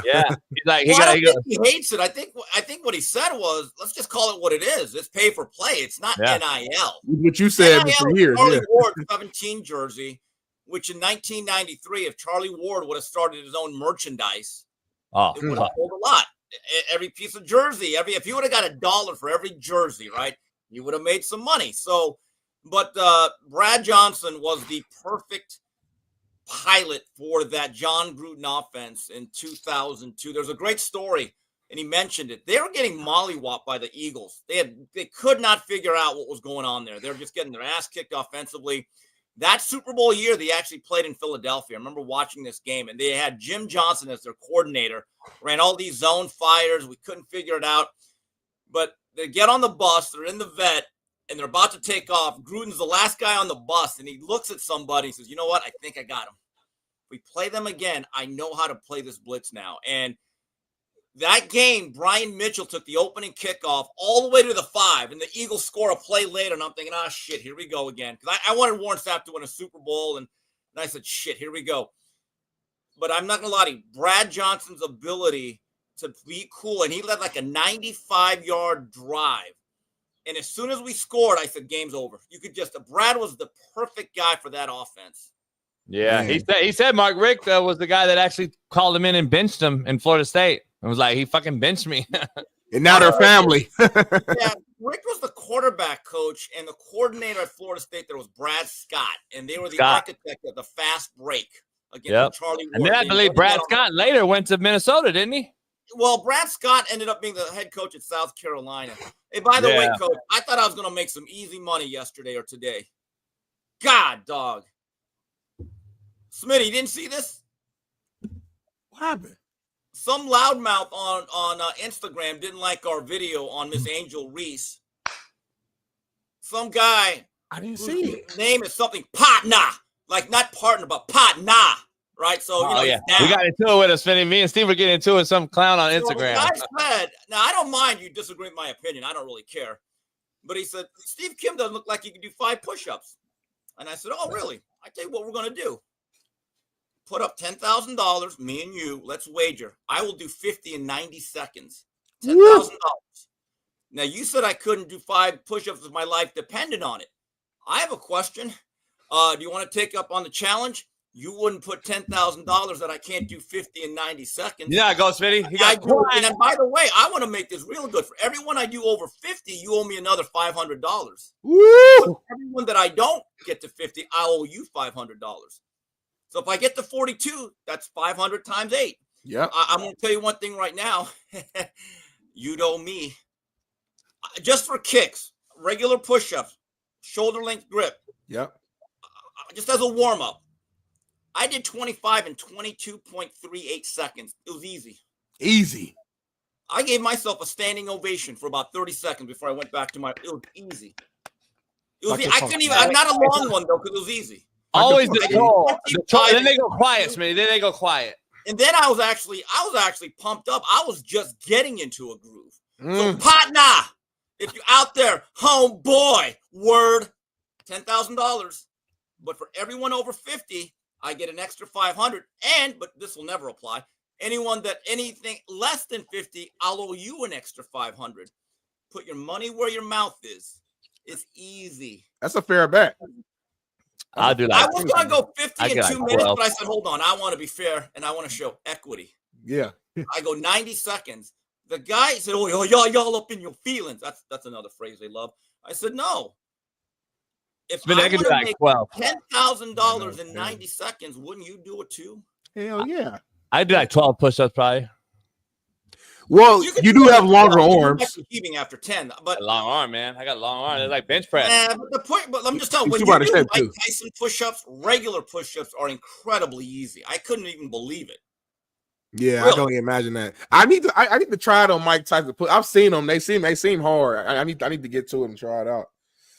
But man, I mean, again, partner, $10,000. Put your money up, He didn't have homie. a profile picture. He probably even got 10,000 though. See, let's be He real. don't got 10,000. He ain't got 10,000. He ain't got shit. He ain't got. Well, he'd have 10,000. nothing after I'd get done with my 50 push-ups in about, I'd probably have 70 seconds. Yeah, for sure. I love But it. again, Shout out to Brad I Johnson. push-ups to save my life. I could do 50 to take your 10,000 or any amount you want. 100, whatever it is, right? At least 5 figures from my I didn't know you were in the back, Steve. I'd have brought you on with Brad because I know you knew a lot of those Florida State stories. He's a walking encyclopedia, ain't he? I like that shirt you got on too, Super Miami. It's like a Super Mario. About the fans. My guys out there. Hey, it was crazy. Yeah, by the way, Brad Johnson probably had the best career of any Florida State quarterback from that era. I know. Charlie didn't go play. You had Chris Winkie played at what really started that year with Carolina. I mean, look, Brad has a ring. I know. Right. And you know, Sean Salisbury mentored him for the first 6 years in the league. Sean started that year when Brad got drafted by the Vikings. So it was I crazy. don't know if that happens anymore. Nah. 5 or 6 straight starting quarterbacks all decide, hey, I'm going to wait 3 years. Yeah, that ain't happening. I mean, because it's the right. Here's what happens now, Smitty. Like he was talking about his quarterback room with all that talent. Mhm. Back then, you're like, man, I got to compete. And they're like, you're playing mind games. I'm better than that guy, but that guy might be better than me, but that guy's leaving in a year. Yeah. Now it's like, all right, I'm out of here. You walk in there, whoa. Hold Too on, much guys. talent in here. What the hell's going on here? Hey, coach. I mean, look, we had Oregon had a top 20 quarterback this year. He actually showed up for bowl practices, was part of the recruiting class. And then 2 weeks later, he saw what was going on. He saw Dante Moore, saw another guy and said, I'm out. Early grad. He was a high school early grad. Yeah. Like, come on, man. Football today. Like, this is crazy. I told Smitty the other day, I said, I wouldn't be surprised, Steve, if the NFL gets rid of the 3-year out of high school rule. And I was going to ask Brad that, but because I don't believe it's sustainable on how it currently is right now. Because, again, if we're going to give all this money to a guy in college, and then the other schools in let's say Miami knows that this big-time quarterback at Michigan has 2 more years, what is to stop him from getting a big $8 million offer to go to Miami next year? The NFL is going to say, you know what? The development's not there. Let's make it 2 years out of high school to draft them now. Because look what we're doing. There's a theory, and you're going to hate this. There's a theory that if you're a major program, don't even get the 5-star high school quarterback and pay him a lot early. Nah. Get that 3rd, 4th, 5th year guy as an NIL guy. Just bring him board as a transfer. I don't really like it, but again, until the rules are changed, and like Brad said, in his era, if he wanted to transfer, he had to sit out a year. Yeah. That alone, guys, and I've told you this, I think half the guys would say, I'm good here. Yep. I'm good. No one wants to just sit out in the middle of their career. You know what I mean? No one wants to sit out a year. Like, when I played, that was the rule. And you have to really think through, like, man, like, does this make sense? And, and really talk to the family and talk to now it's so easy that it's like, as soon as something doesn't go your way, I'm just enter the portal. And the other thing is, you guys talked about Lenore Sellers yesterday. Now, look, I give him a lot of credit, and it's not like he's playing at South Carolina for free. But I think it's important to have a father or any type of adult figure to say, hold on. We're good here. We're good here because let's say you go to a system or a school that you don't like, number one. Yeah. Number two, what if they play a different system?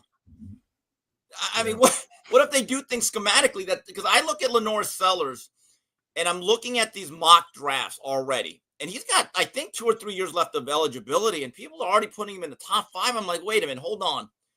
And I agree with Coach. He's very raw. If he wants to maximize his ability and be the best he can be as an NFL guy, he needs to look at this journey as saying, I've got 2 more years at least. Because if you look at the track record, quarterbacks that start more than 30 games as a collegiate player have much more success than guys that only start about 20. There's there's data that backs that up. And you look at Lenore Sellers, unbelievable athlete, high physical upside, incredible athlete, right? But he's not a natural thrower. His release, it's not Vince Young awkward, but it's not a natural over-the-top release, and it's kind of low. And much of what he does is based on that triple option concept and the RPO. He's He's a guy that in the National Football League, you're saying it's 3rd and 8, we're dropping back, you're coming out of a straight shotgun, and you got to read the whole field, and you got to anticipate throws. He's not there yet. And he may not be there until he gets another year. So that's going to be interesting to see how he develops his game.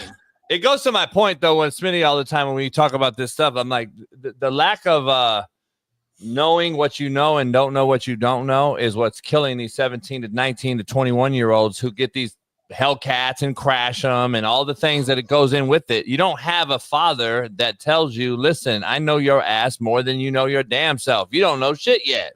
And when the lack of the mentorship in the home is what I see on a macro scale that's fucking these kids. I'm just telling you, that's the number one thing in my opinion, because it's not just on the field. It's actually what you're doing elsewhere too. And he's telling you, no, you're going to do what the hell I'm telling you to do.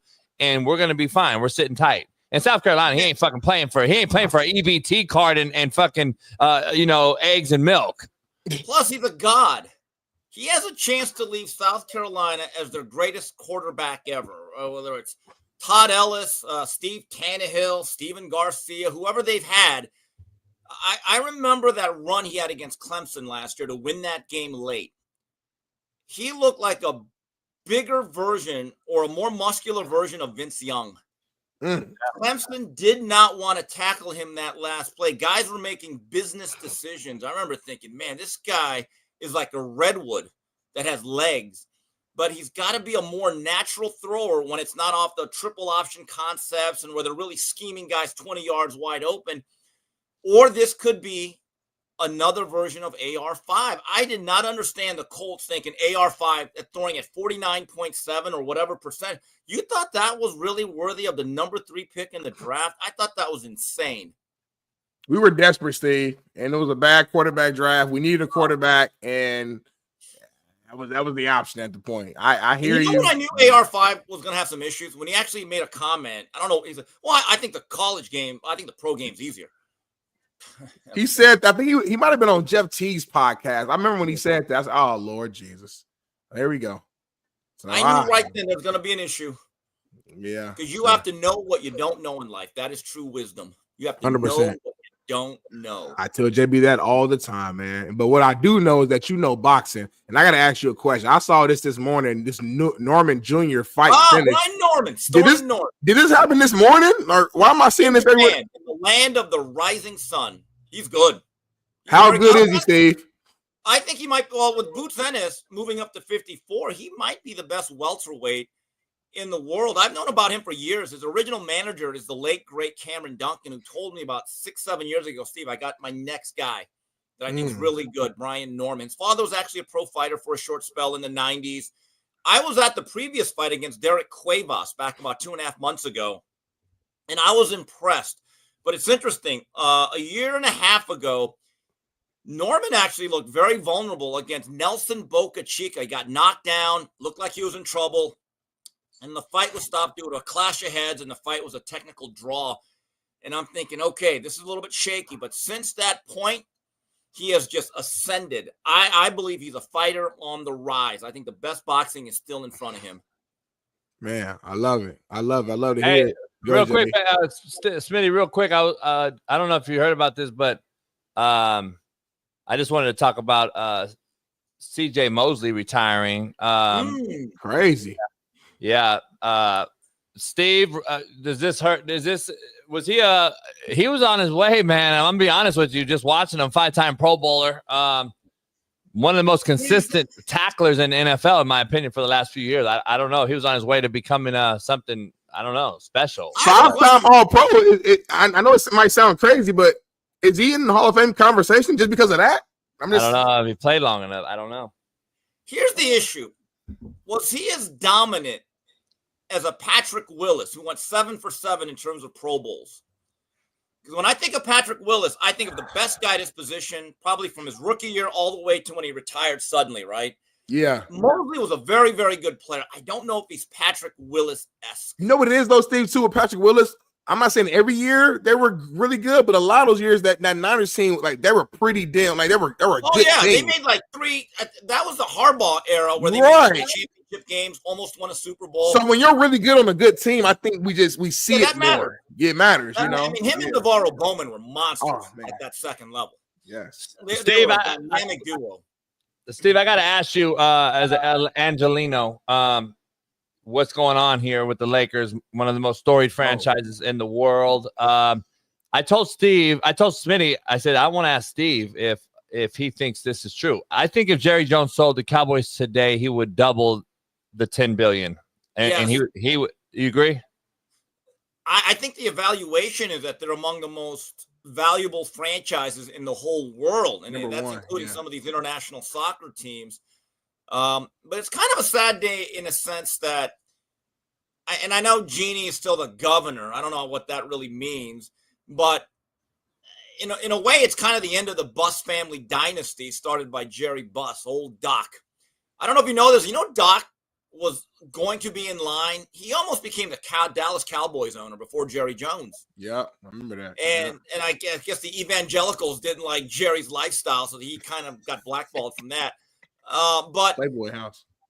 You know, Jerry Buss to me is the most influential and greatest owner in American sports history.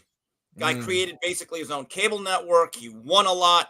Unlike George Steinbrenner, he didn't spy on his players. He never got suspended by the league. I was going to ask you about Steinbrenner. An iconic franchise. And when he took over, the NBA was not what it eventually became. And he was a pioneer in terms of ushering in sports and entertainment. The Laker girls, Dancing Barry, the music. So in all, he was also a very significant boxing promoter for about 15, 20 years. So I have great respect for Dr. Jerry Buss. I don't know what this means for the Lakers. I guess they're no longer a mom and pop shop, and I guess they're going to now start to compete financially at the highest levels of the NBA. And he used to kick it with Hugh Hefner. That's all that matters to me. Playboy man. He was Hugh Hefner. Yeah, he was Hugh Hefner. I know people that were at the club in the 80s. Me too. Wow. Me too. I heard some people's stories too. Wow. Hey, did Genie? You think Genie could have held out and got more money? I mean, I do. I think she got lowball. I think she got lowball. I think she got lowball. I don't know. How you get lowball and it's the highest sale ever? Right. Inflation's going to happen. The Lakers, Smitty. If the Celtics sold for $6 billion just a few years ago. No, it was this year. Earlier this year they sold again. I thought they sold 2 years ago. 2025. Look it up. Okay, so $6 billion. So they're projecting inflation. There's no way you could tell me that's a $4 billion difference right now with a team that's got that. Boston's not LA though. Right. I'm just telling you. I mean, it's clearly. But if I'm buying a team too, I also want to know that I'm gonna make some money too. Though I'm not about to buy too high. I'm not gonna buy it at $20 million. LA real estate over Boston, homie. Come on. It's real estate. It's real estate involved too now. When was the last time, guys, a owner sold a team in any sport, any of the four major sports in our country, right, and lost money? Yeah. Every franchise seems to ascend. They never descend. Good point. Good point. I mean, whether they got lowballed or not, I was surprised. I mean, usually in situations like this, you always hear of the Buss family is now fielding offers or they're thinking about this. Just seemed to come out of nowhere. Right. So it is. And we know him, Mark, and Magic are tight. So, I'm sure behind the scenes, there was some sort of connectivity there and conversations that, of course, that we would never know about. And it happened. So, I mean, we'll see, to your point, it's no longer a mom and pop shop, so to speak. So it could be a blessing in disguise, moving forward. But from a nostalgic standpoint, the Buss family, we know the history is kind of damn, no more Buss family. That's kind of sad. Get rid of that guy from Akron, Ohio, and I'm ready to hop on board back then. And by the way, contrary to Mike Bundy's belief, what happened? The Lakers still own the Forum. So I don't know what I thought the Clippers owner did. Yeah, no, I thought the Madison Square Garden. Madison Square Garden, you're right. Yeah, I don't know. But I thought the Clippers owner bought it from him.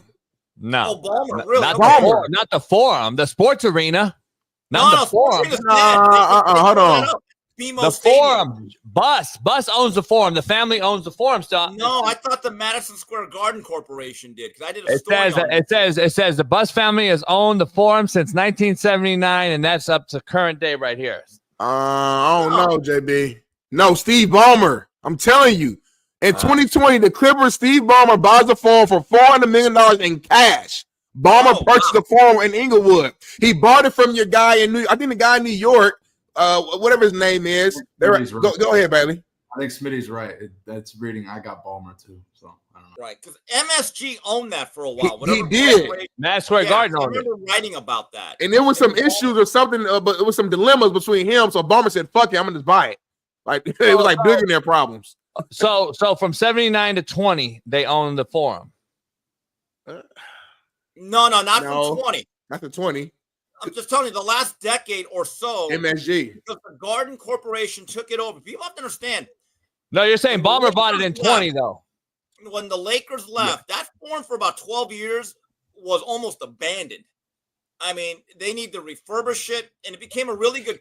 I've heard this from people. It's a really good concert venue. Just the acoustics, the building. Yeah, I've been there. It's good. Yeah, I've been there. Right. Yeah. And then Tom Loeffler, our friend, trainees, he put on Gennady Golovkin fights. Top Rank went there a few times, and they actually went through a process where they renovated it. It's really a nice old venue, but there was a period of about a decade where it became there was actually talk of tearing it down, which I think would have been a shame. That should be a historical monument that should always be hosting events as a community symbol.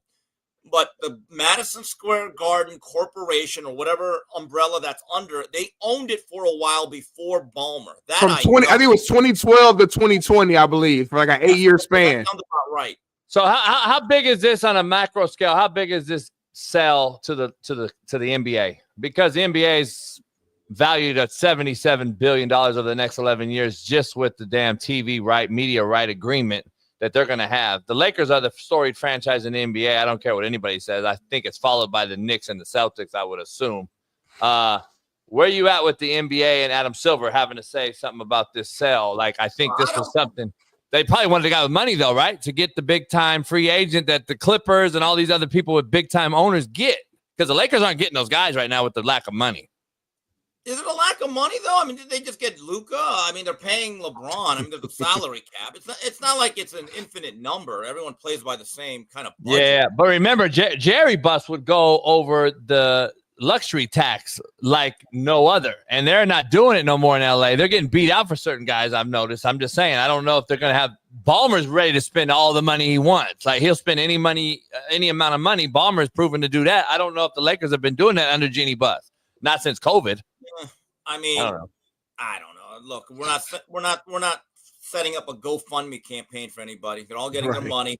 Fuck no. Until LeBron leaves, I'll continue not to care. So yeah. Does this? Do you see the writing on the wall though? For what? For what? LeBron. I mean, bye. Yeah. I mean, look. Well, he's gonna retire though prior to this year. He probably do one more year and retire. That's my assumption. Yeah, they better do something. They need to get some rim protection. They got a lot to do, but we'll see. I don't know. I just wanted to ask that, but we'll see what happens. I'll see. Yeah, Steve, real quick. This NBA thing tonight. I'm betting that it's going to end OKC in 6. Just like the Stanley Cup. It's over. Halliburton's not healthy. It's over. I'm glad you're doing that. And Steve and I are going to be watching it together. Oh, really? Yeah. When the Pacers faded down the stretch in Game 4 last Friday, I got the sense, whatever chance they had of pulling this upset was over. At 3-1, you're thinking, oh, now you got some momentum, you got the emotional pull, you get 3 chances to win one game. But at 2-2, it still felt like Indiana was behind in this series. I just don't see it ending back in Indy. It's about to be so damn loud at the Gamebridge Fieldhouse. I just think, listen, Halliburton played the rest of that game. Now he didn't do much, but in terms of moving around, it wasn't like he was limping so heavily to where he just couldn't dribble, couldn't move. So I'm curious to know, we'll find out pretty soon early in the game, like just how hurt is he? We know he's not 100%, but if he's at least like 85% where he can go out on that court and get, 10 assists, maybe it's 10 points, 10 assists. So one of those games where he's not scoring a lot, but he's still playmaking. Go ahead, Steve. Our guy, Dr. Morse, say he's out. I trust Dr. Jesse Morse. He knows more than I do, right? Nah, he does. He don't lie. So, I mean, he tweeted something. I don't know what is that the latest tweet? Did he say he was out? I didn't see that. 2 days ago, right? Or a day or two ago. He said, Dr. Morse said he's out. Yeah, I don't know. I seen Windhorse earlier today on ESPN. I don't know if he said that he was supposed to give it a run, so I don't know.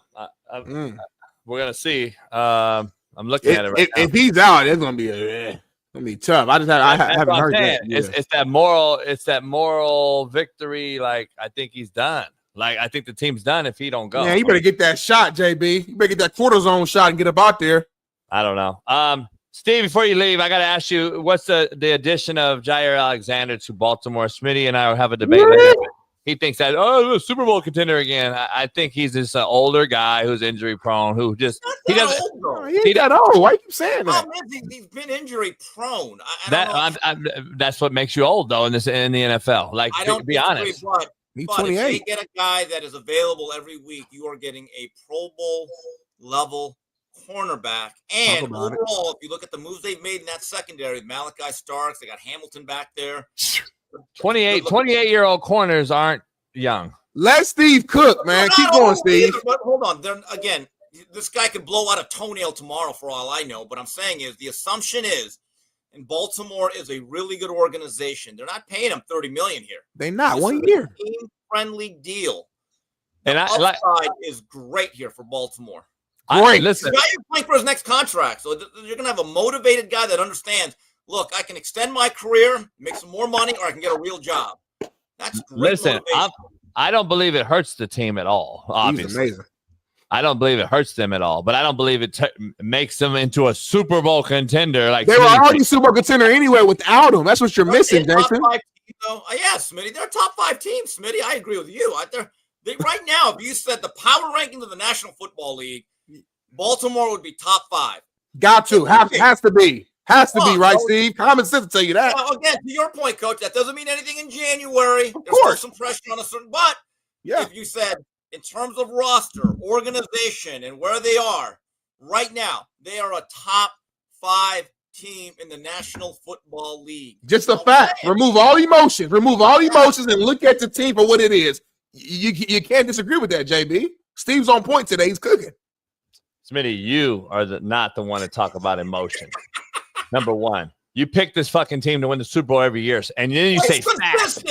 Then you say facts. Thank you, Mr. Kim. Thank you. Steve, it only goes to hard Baltimore when his shitty Colts take a big-time left-handed shit and they figure out that AR5 is a quarterback. That's when he goes over. But I'm still consistent. Regardless, I'm consistent. He goes like this. He goes from Naptown and he goes north, east, and ends up in Baltimore because Lamar Jackson's over there. I'm a Colts fan and a Lamar Jackson fan. Point blank. There's nothing confusing about that. Come on, Steve. Yeah, I'm Baltimore. Look, putting aside any emotion, yes, Baltimore is a threat. When you start thinking, who are the teams that could realistically win a Super Bowl? Baltimore may not be your first choice, but they shouldn't be your 10th either. Talk about it. The top 5. Steve a bad boy. When it comes to sports talk, Steve Kim, he might not be your first choice, but he definitely ain't number 10. Yeah, he top 5. So I trust his word. Steve, unless Trent Dilfer's walking through those doors, there ain't never winning a Super Bowl.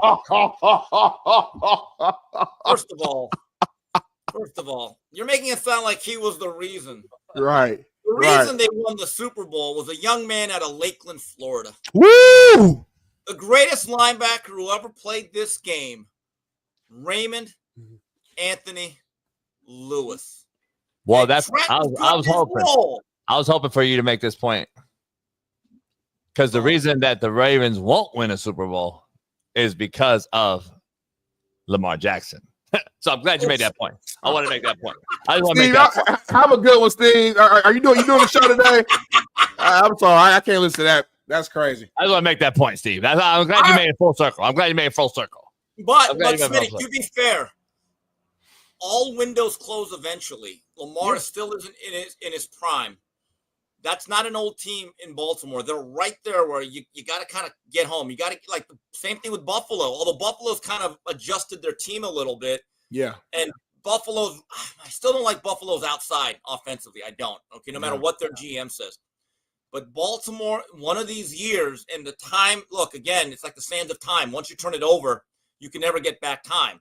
Yep. But that sand glass it's not empty, but it's not full anymore either. You got to get home one of these years if you're Baltimore and Lamar I agree. Jackson. I think Peyton Manning finally got over the hump in year 7. Took a while, but he did it. So, Yeah, I would definitely be recruiting him for the gold medal flag football league because he would be the best quarterback for that league, particularly. The man's won multiple MVPs. Should have been a 3-time. He's the future Hall of Famer, homie. Don't go after Mahomes, dog. You got to go after Lamar for that Put quarterback. respect on Lamar's name, Jason. Lamar would be unbelievable in flag football in this gold medal. If they want to win the gold, you got to go get Lamar. Anything football, he's amazing. I agree with you. Flag 7-on-7, NFL, college. He was a Heisman. He was a bad boy, and in every level of football, he's been great. Let's get him to that flag league, man. Let's get him there, man. That's what I think. That's what. You so disrespectful. You so disrespectful. Why? I'm just telling you the truth. Lamar, if you see this, make sure. Hey, Perry, if you cut this, cut it the right way. Lamar, I don't agree with nothing that Jason Brown is saying. Make that clear. Hey, Steve, if I give you a couple questions before you leave. Steve has to go, Jason. Couple scenarios real quick. The biggest team that was down that will rise this year and the biggest team that was up that will fall this year, who would you say?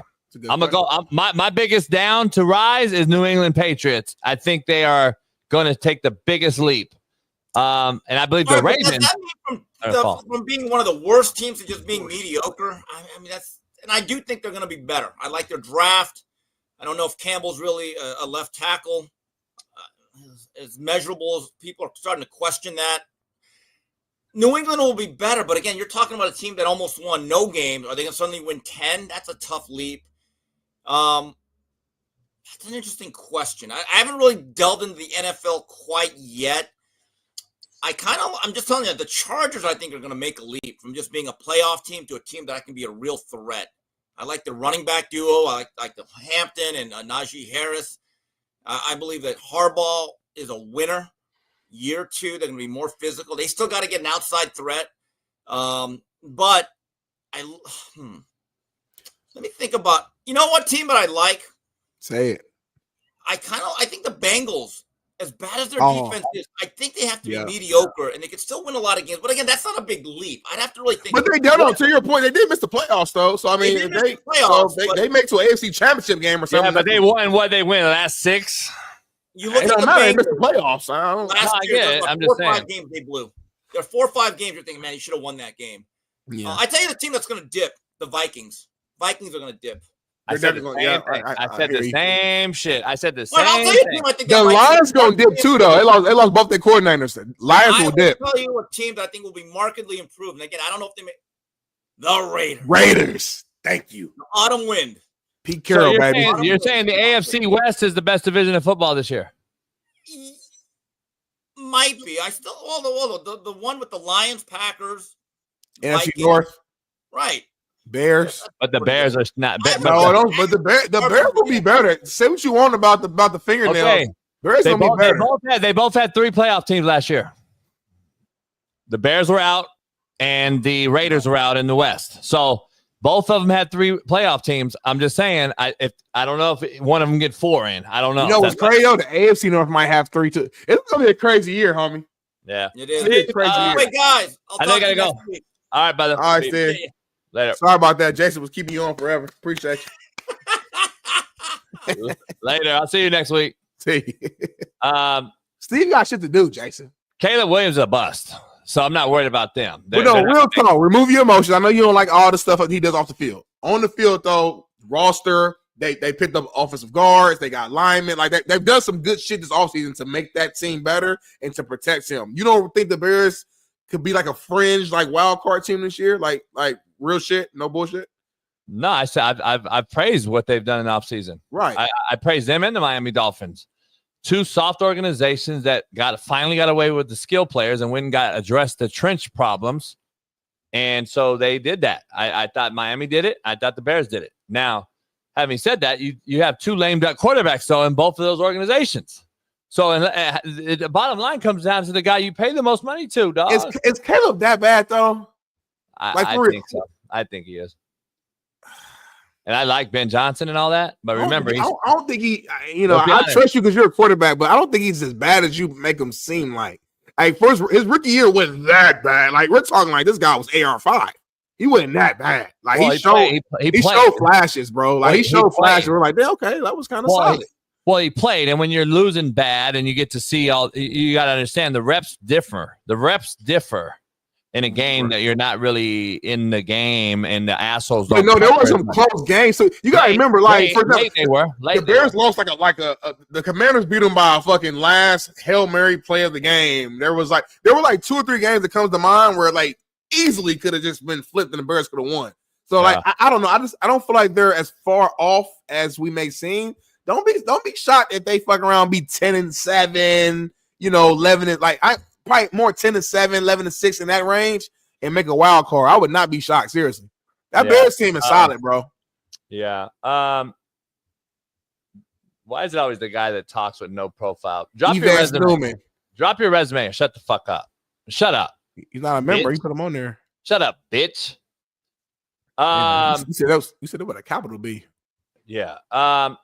Bottom line is, I'm not sold. Obviously, his last, seeing him in college and seeing the things that I know that wins at that position, I'm not sold. I think Caleb's a bust. I said it as a rookie year. I said it. I'm going to say it again. I like Ben Johnson, but we keep forgetting this is a first-year head coach. We keep anointing these coordinators like they know what to do. Just coaching at the NFL level, Smitty, is not just calling fucking plays. Like, I don't think they realize this. And I give Ben more credit than most because he actually had opportunity to leave and said, you know what, I'm going to stay one more year and learn. Mm-hmm. So did he get better? Maybe, but it still doesn't give you experience in that head coaching seat, dog. You still had to get that. You still got to get that first year under your belt and figure it out from there. Let's not anoint this guy the next Lombardi already. This guy has to figure out how to manage this kid first and foremost, and then did they address all the needs? I think he did a good job, but they have way too many needs. I still think they're a better roster with Justin Fields. And that's why I thought they would have I think they could have been ahead of the curve right now if they keep Justin and use those picks on certain guys. They could have went out and got the fucking old lineman that the Chargers got. They could have got guys in Chicago and been a lot better and faster, in my opinion, because we know their head coach got fired last year, Smitty. Like, let's be honest. Like, they got wide receiver weapons. Win now. That you know how this professional. But he was gonna get fired anyway. That had nothing to do with Caleb. He's gonna get fired anyway. But I'm just saying that was year one. He chose Caleb, I think, thinking and hoping that would actually save him and give him an extra year. Yeah, you see what I'm saying? Because he had been bad anyway. Somebody said Caleb Williams might be the best quarterback the Bears have had since Jay Cutler. So I don't know. We'll see what happens. Well, they haven't. That's not saying a lot. Well, I mean, but it's also saying a lot. Yeah, contrary to belief. Yeah. Well, I guess we can. You want to do a quick break? Take a deep breath. Go piss. I know you old. I know you got to pee, and then I'll move my car and come right back. Oh, we got 8:30. We got Johnny Damon this Friday again. Oh, okay. Talk some baseball and talk about the Devers trade from Boston to the Giants. The Doyers just keep dominating the JV team. God, did you see that game winner over there? Will Smith. Stop DMing me about the fucking Padres. They are the JV fucking team. Stop fucking with me. Somebody saying, yeah. Stop fucking with me with this goddamn Padres. I don't want to hear nothing from anybody else about the fucking Padres. They're the JV team. The Dodgers have every starting pitcher on injury reserve, and they're still in first place. Stop. Did the Dodgers just sweep the Padres? Come on now. Did the Dodgers sweep the Padres again? You said it. Did the Dodgers sweep the Padres again? Talk about it. Why are the Padres always brought up when you win one game? Will Smith hits record third pitch hit walk-off home run, homie. And he's like our fourth best player on the team. It's a 4-game series, so they play one more game. You already fucked, though. We've already gentlemen sweeped you without the game even been played yet. And I'm sure the Dodgers probably going to win again tonight. Anyway, take a break. The Doyers. We had the great Johnny Damon on Friday. Talk about the Devers trade. And the Dodgers just continue to I'm taking the Dodgers, homie. Fuck the field. Everybody's come on this show. I'm taking the field. Fuck that. The Dodgers about to win this shit again. Because you know what? Pressure bursts pipes. And guess what? They're going through some turmoil right now, some adversity. They're gonna figure it out. They're pitching. They're going to Otani's back on the mound. Yeah. Even though he's cheating his ass off and he's grabbing his wrist and doing all the kind of shit. Yeah. It is what it is, homie. Keep cooking, JB. Keep cooking. He's cheating his ass off. And, he started the first game back in 21 months the day his betting extraordinaire homeboy went to jail. Nobody want to talk about that, though. Nobody want to talk about that. Hold on. Keep cooking real quick. Hold on. Keep going. Keep going, Jason. Hold on. Keep going. Hold on, Bailey. You got to show this. Man, you got to show this shit. Because you know why? Why? Someone we know sent it to me. Ooh, y'all better hit that like button right now. Subscribe, become a member today. Win Trails, become a member. King Justin, always win, become a member. We need more members. Hey, I put it in your DM, Instagram DM. Take a look at this. Let's take a look at this. Let's take a look at this. Oh my God, when y'all see this shit, y'all about to lose your mind. When you see this right here, you about to lose your mind, Coach Rogue. You know who sent? Oh, I can't say his name, but yeah, it's hit me up on a private chat, homie. Hit me up on a private chat, homie. Damn, y'all gonna lose your mind when you see this shit, man. Hit that like button, subscribe, and become a member today, y'all. It's Juneteenth, baby. We doing the damn thing. We off today. We turn up all day. Read the private chat, homie. Oh my God, let me see the private chat, homie. Look,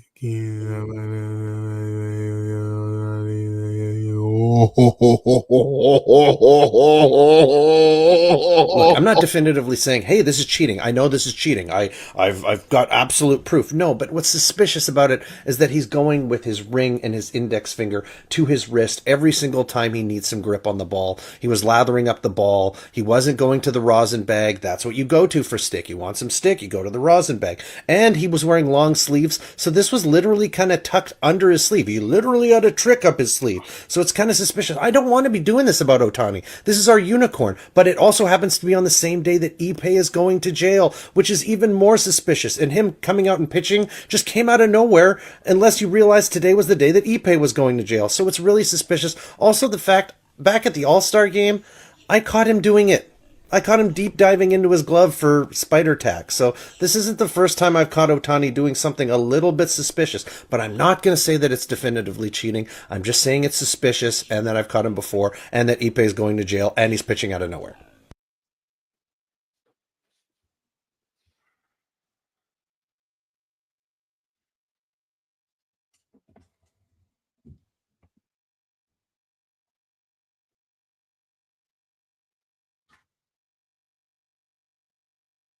También, no cheat.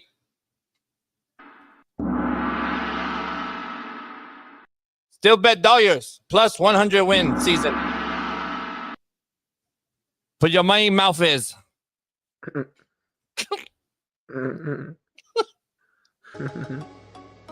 Oh shit. Put money mouth is. Oh shit. Plus 100 win. 100 win. No cheat. No rosin bag. God, forgive us, please. Forgive my calls, God, please. Let's get to a break. Otani said he is not cheating, and I believe him. I believe Otani. 1,000%. No way he's cheating. There's no way. He's a fucking good Christian man. He ain't never cheated ever in his life. That's a pure coincidence that his homeboy had to go to jail that day that he started on that first day. He only pitched one inning and got roped. I don't see the connection of his dude going to jail and him pitching. I don't think it matters at all. And by the way, let's stop. He only pitched fucking one inning, homie. Right. Why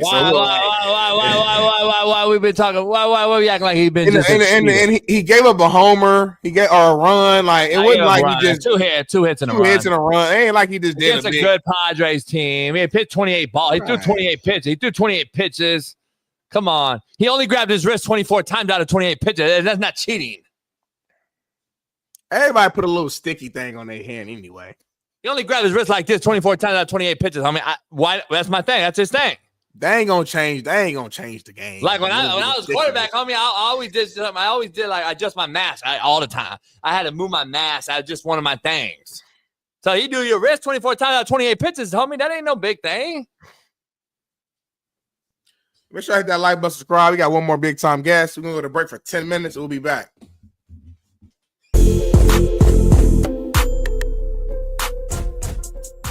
Hey, well, fuck it. I'll go home tonight. I'll drink my yak and smoke my stick, and I'll get it back cracking.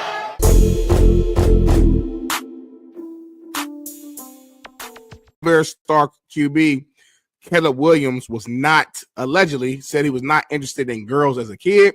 Said Caleb was too locked in football. There was a story that said in 7th grade at night a girl asked him to call her, and Caleb told her, and I quote, "No, I've got to train." And I guess Caleb's father said that moment brought a tear to his eye. This is something that we saw online, ML football game. I didn't see the video. I don't know if it's like in the book or where the story is exactly, but this popped up. And hey man, sound like the kid's all about football, and he's been that way. JB, I guess what are your initial thoughts just reading just this information in this quote? Are you, as a coach, are you somebody who's who appreciates a young guy like this being so locked in on football that he doesn't even have time for girls, or what say you? Have you seen AB's tweet of it? Yeah, I saw his tweet, but I want to know your opinion though, not AB's. What did his tweet say? You got it. Huh? You read it. How do you feel about it though? By AB's tweet? No, how do you feel about this? I just read the whole thing for like 5 minutes. How do you feel about this topic? I don't think that's the big issue. I think people are dismissing the real issue. No? What's the real issue? Enlighten me.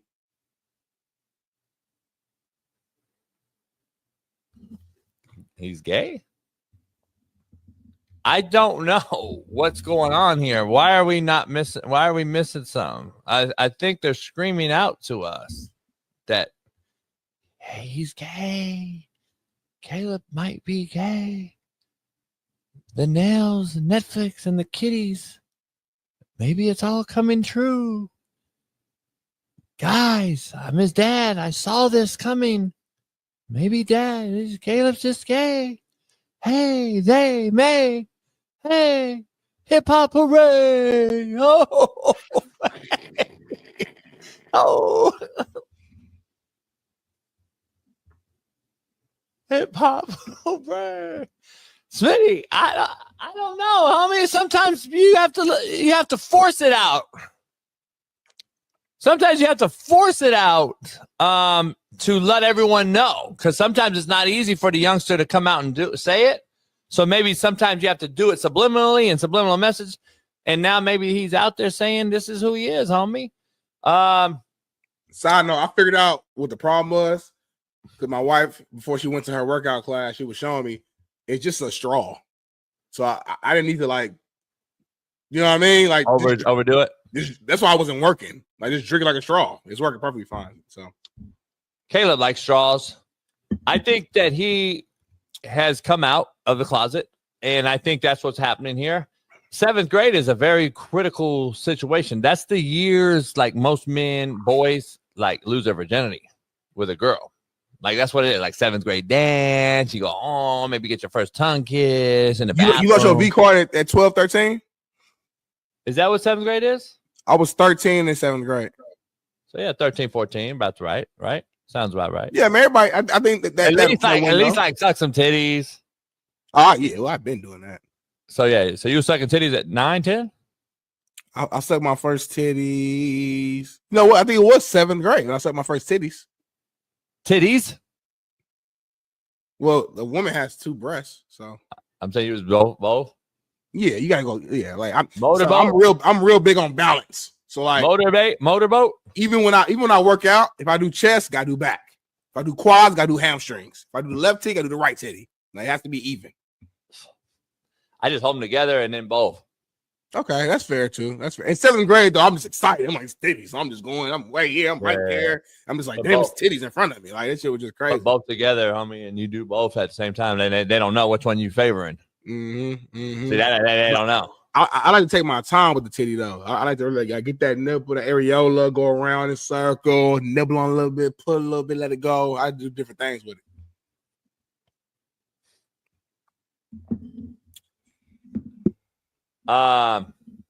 You spit on the nipple? I'm trying to see. I don't like. I'm not a big spitter. Not like a spit, like a. No, I get what you're saying. Like, it gotta be like a. I got a big mouth. Pause. To where it gotta be like a. I don't need to do that though. Like, my mouth already got like a lot of like saliva in it, so I don't need to spit it. Like, that's gay, homie. When I'm sucking on the nipple, it's already enough moisturization there. You know what I'm saying? Boys having wet mouths is not a flex. I mean, I'm not flexing. Maybe it is. I don't know. Maybe girls like I'm not flexing. Boys. I'm just telling you that, like, maybe girls like wet mouth boys. Maybe girls like wet mouth boys. I don't know, man. I don't think women want you going. No cap. It makes sense. I don't think women want you to go down. I don't know, with a dry mouth. Yeah, I agree. Crusty lips and shit like that. Like, I think a woman wants you to go down there with a a good tongue. But I don't think you're.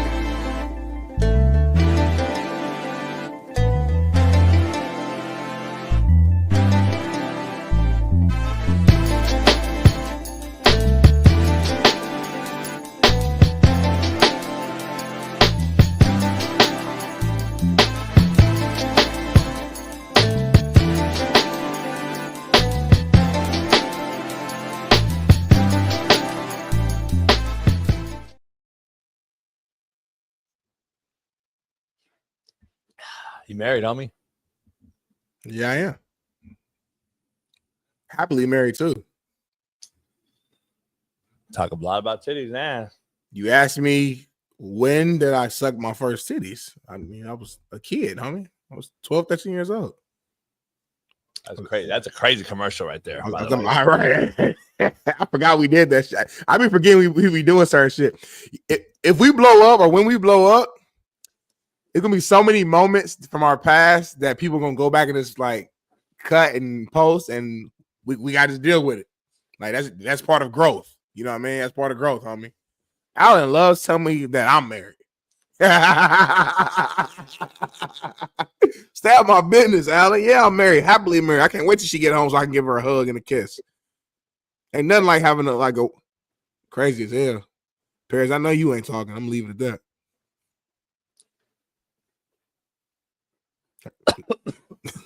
we know who follow you on Instagram. I'm just saying my first titties was 7th grade. Ain't nothing wrong with that. These koozies are fire though. These koozies are hard, homie. I ain't gonna lie. I got this for the big can, this for the skinny can. See the difference. Which one you like better? Be real. I don't drink beer, so I don't really care. Gotcha. But this is for the big, the regular can. Yeah. And then this for those skinny cans that Ruben drink that bullshit piss water beer. Yeah. That's for these. That cut water. I'm typically a red guy. That's my favorite color, but that white and gold look crazy though. That's cool too. That black on that gold. Yeah. I got the pink for the ladies. I got the maroon one. I got some shit. So Jason, if people want to buy it, like where do they go to buy it? Oh, you know what I got, homie? What you get? Hold on, I gotta show you guys. Just hold it down, Smitty. I'm gonna hold it down. I'm gonna freestyle until you come back. All right, check it. JB just left so he can go flex. You know I come clean, suited, double breast, S on my chest, like I'm Superman. Got a lot of money, call it super bands. LFT, live for today. Yesterday ain't promised, today we getting paid. Yeah, I'm tailor made, like Wiz Khalifa. See a bad bitch, lay her down, then I eat her. Eat it like spaghetti. In your dreams like Freddy. Pulling up real clean and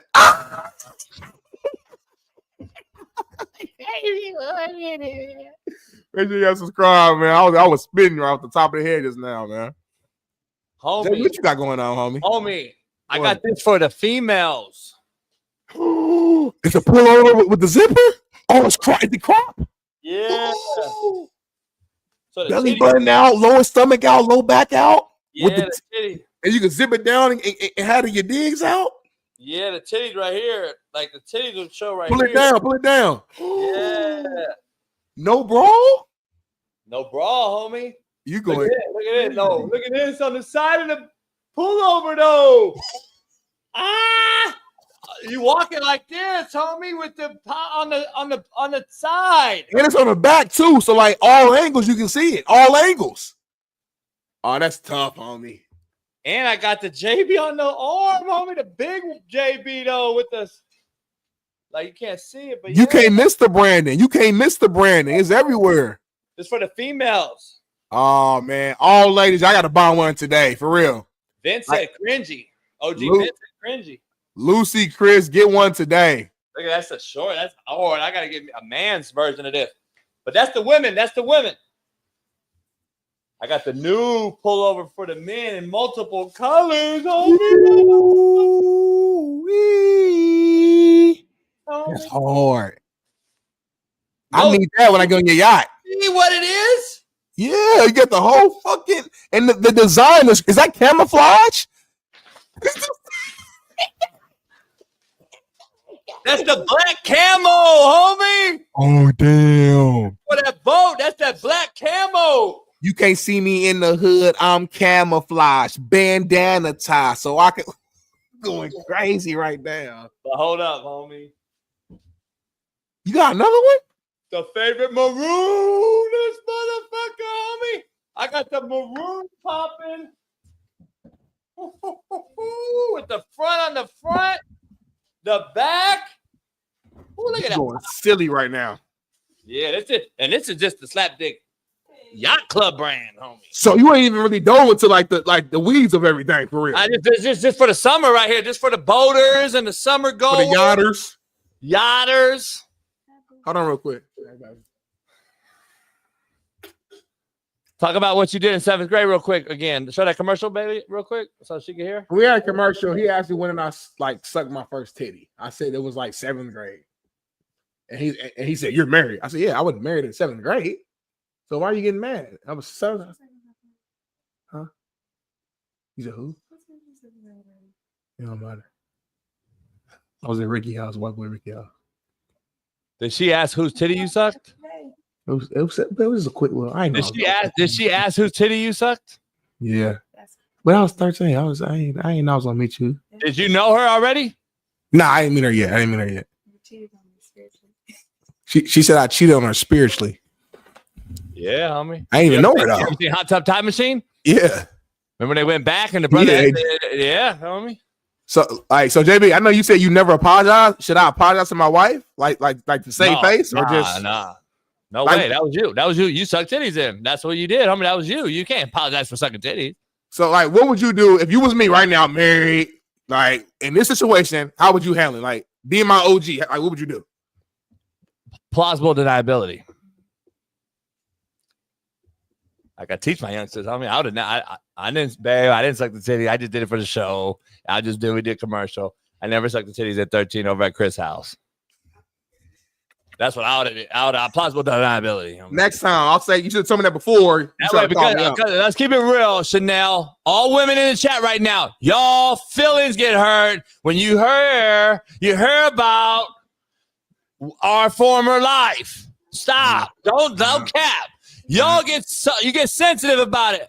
Us, we're like, damn, you only have one dick, and you don't know how to fuck. Yeah, like we over there trying to teach you, like we flip it. It's like opposite for us. I had a brother the other day ask me about how to suck dick, and I was like, "Can you teach me?" And I was like, I could teach you, but so like after I teach a bit, I was like, "Fuck," you know what I'm saying? Like you got a lot of work to do. Like you got to come by, 2-3 times a week. She gotta learn. I'm saying she's like, "Oh, if you teach me, I learn." I said, well, "You a good listener? Can you take coaching?" You're right. That's vital. That's vital. Yeah, can you take like put your hair in a pigtail. I'm a granted motherfucker. A lot of shit has to go down. How do you? I'm just curious. As a OG young guy, how do you teach a woman who's like a rookie who's raw, like she gets raw skills, but she's no experience. How do you teach her to give you head? Like what's the coaching process? It's a lot. It's like a lot. Like how wide can you open it? Can you stick your tongue out wide, your mouth's open wide? Because that gets the saliva going. Because she didn't know about that. She didn't know that the wet mouth is what gets everything facilitated.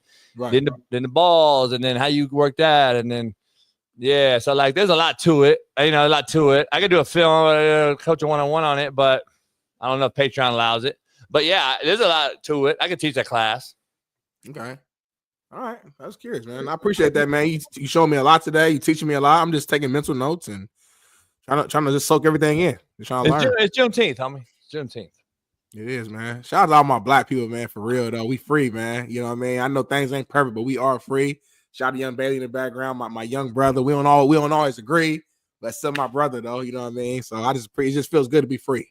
Yeah, he don't believe in Juneteenth. He don't believe in Juneteenth. Let me ask something. I want to make sure we're clear here. We got some WPS. We got some white people shit. We do white people shit on Juneteenth. Before our last guest, we got to get some white people shit on Juneteenth. Let's get out all the bullshit before our guests come in. Yeah, I don't know what's going on, but this is crazy.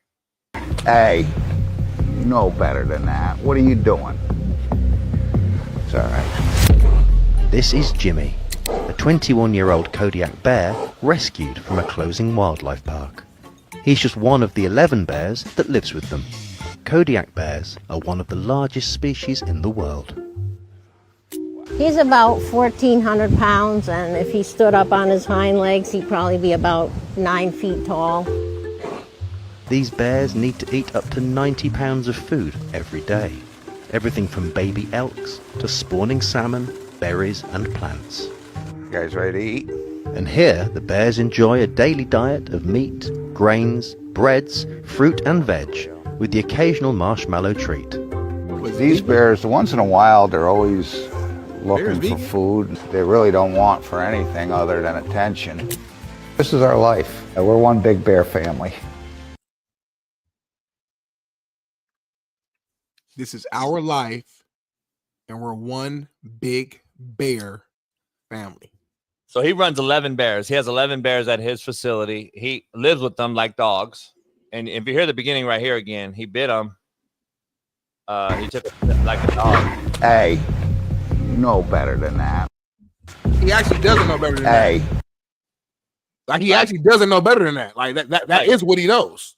That's like a dog. They're like, he acts like they're two dogs. Like, I can break this up. Right.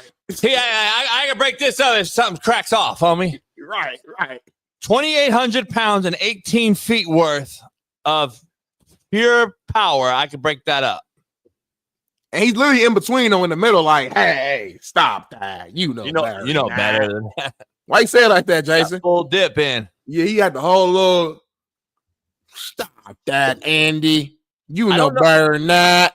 I don't know what's wider. What's wider, this or the white boys that play with crocodiles and shit? You talking about two of the whitest of whites right now, Jason. And the ones that jump out of the fucking the bungee cord, jump out of the plane, all that shit. For me, that's probably the whitest. You know what somebody conjured me into? What they do? They told me, JB, you'll like this movie because you like golf, blah, blah, blah. I said, what is it? He's like, it's with Owen Wilson. It's called Stick. I'm like, all right, let me check it out. So it's on Prime or whatever. I check it out. Boom. I get through a couple episodes, homie, and then the bitch that the son wants to hang out with introduces her motherfucking self as she, they.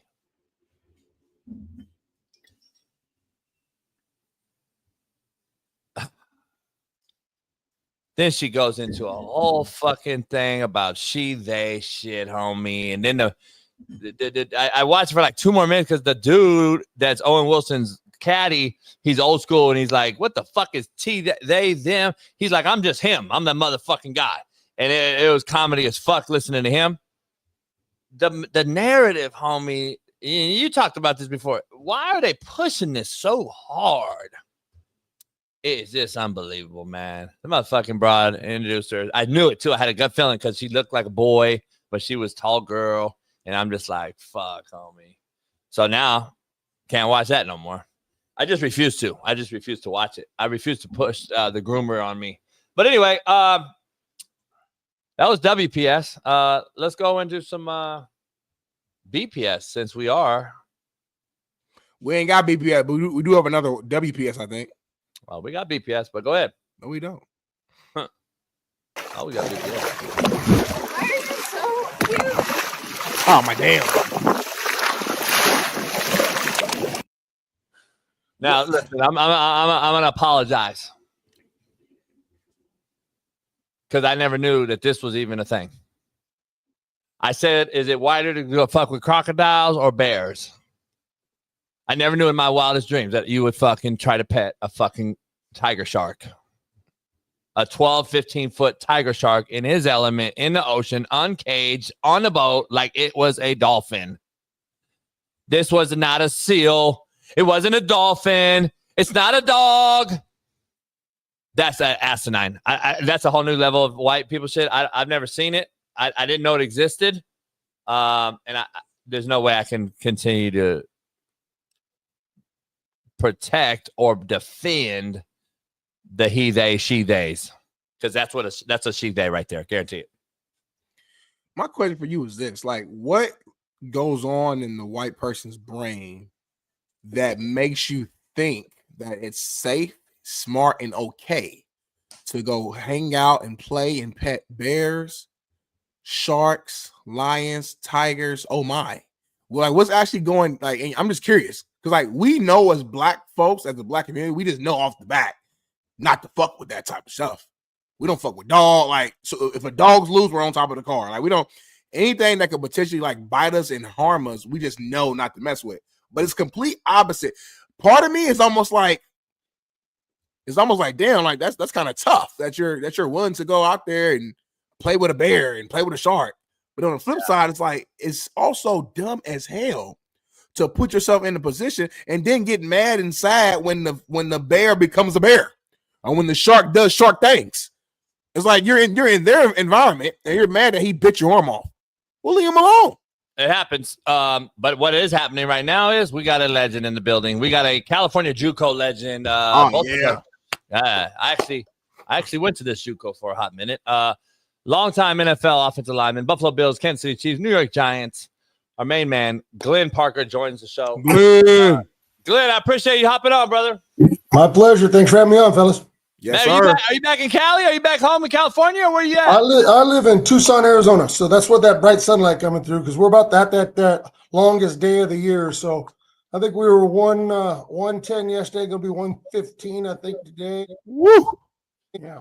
See, that's why I'm holding on to this fucked up Gavin Newsom and this shithole state we're turning it into. The most beautiful state we're fucking totally ruining. But all my boys are in Scottsdale. Everyone out there. I'm trying to get there, Glenn. But damn, that 120-degree heat. I got my boat on the water in Long Beach right now. I go up to Huntington Harbor all the time, and I'm like, yep. Hey, listen, here's the thing. I realized long ago, I kept my house in Huntington until about 3-4 years ago. And I realized long on, when my kids are in school, it's when it's nice in Tucson, right? And when my kids are at school, I get the hell out of Tucson. I can go to California, and I'm not, in those 3 months I get to stay, I'm not subjected to their crazy politics or their absolutely absurd tax policies and the things that they try to do to stop everyday people from making a living in that state. That is it is by far the most beautiful, varied, productive state in the nation. In the last 30 years, they've done everything they can to turn it in to the worst place in the country. And for us, long time, many generation Californians, I work in California about every other week or so, or quite often. And I still go to Forest Lawn and see 3 generations of graves, 4 generations of graves or more. But man, no more. I'm not giving my money to that stuff. Man, I'm right there with you, brother. My dad be rolling over his grave, man. I'm just like, God damn, I just can't understand what's happening, why they would do this. And I'm from Orange County, so being behind the orange curtain's one thing, but they're still have their heads on straight somewhat. But no doubt, somewhat, yeah. And they still I try love to. that. It is the best state in the nation, but I just can't. I'm not going to abide by those things anymore. I won't do it. I know, I'm with you. Man, I can't thank you enough for hopping on here, man. Starting this thing off. So you're Edison High product. Well, I'm an Edison High product as far as education. I didn't play any sports in high school. Wow. So I went to I went out as a freshman and hated it. I was too immature. Football, we got one of the things you hear so often, and you look at, the social media and the comedians and whatnot, is that immature football players. Being a football player in high school takes a lot of maturity. It is very hard to work at that level and get your grades good enough to get into college. This isn't the old days. Anybody can get into college. The last 20, 30 years, 40 years, you have to have the grades. There's no exceptions. They're not getting in. And, I just wasn't mature enough, both mentally and physically. I was smaller. I didn't get bigger till I got older. And I really liked surfing. I still do. I really liked being at the beach where there were girls rather than on that football field. And I still do. But no, it took me a while to get to it. That's why I'm a JC product. I'm a JUCO product through and through. No doubt. And I love that. And that's why I was going to ask you next. So you went to Golden West and you go that route. And who was the coach there? That was the guy before Shaughnessy that passed away, I believe, wasn't it? Well, that's Dennis Dixon. Dennis Dixon was my line coach. The head coach was Ray Shackelford, longtime coach. Shackelford is it? Yeah. He got cancer, didn't he? Shackelford, no. Shackelford retired. He got older. Yeah, and he's still alive, lives in Huntington Beach, still see him. Wow. Dennis Dixon took over, but unfortunately he died of Lou Gehrig's, or ALS as we now know it. Yeah, that's right. Okay, gotcha. And then Shaughnessy, was Shaughnessy on the staff? Yeah, Shaughnessy was wide receivers, and I still talk to him occasionally. Matter of fact, it must be 5 years ago, we were able to paddle out and surf together one day. But other than that, no, it's changed a lot, but it's still home to me. Golden West will always be special to me. So before Smitty jumps in, I want to ask you. So you don't play high school, and then who gets you to go and say, all right, this is the avenue to take if you think you can play this, and this is football gel as we know it. And if you can get through this shit, you can get through anything. What did your mind change, or did a coach approach you, Shackelford, or how did it get you into football?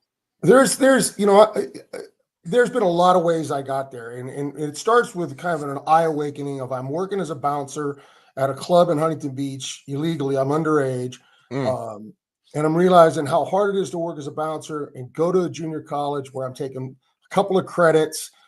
And I'm realizing I'll never get my degree doing that. And my best friend in the world had played at Edison, and he was one of the top recruits in the nation. He was a starter at Stanford, and he always would talk to me about going out for football. I never did. And then, the club I was in was all the Rams were in there, and a bunch of NBA guys were always at the courts where I played ball against them all the time. And they all kind of said the same thing. You're this 6'5" athlete running around out here.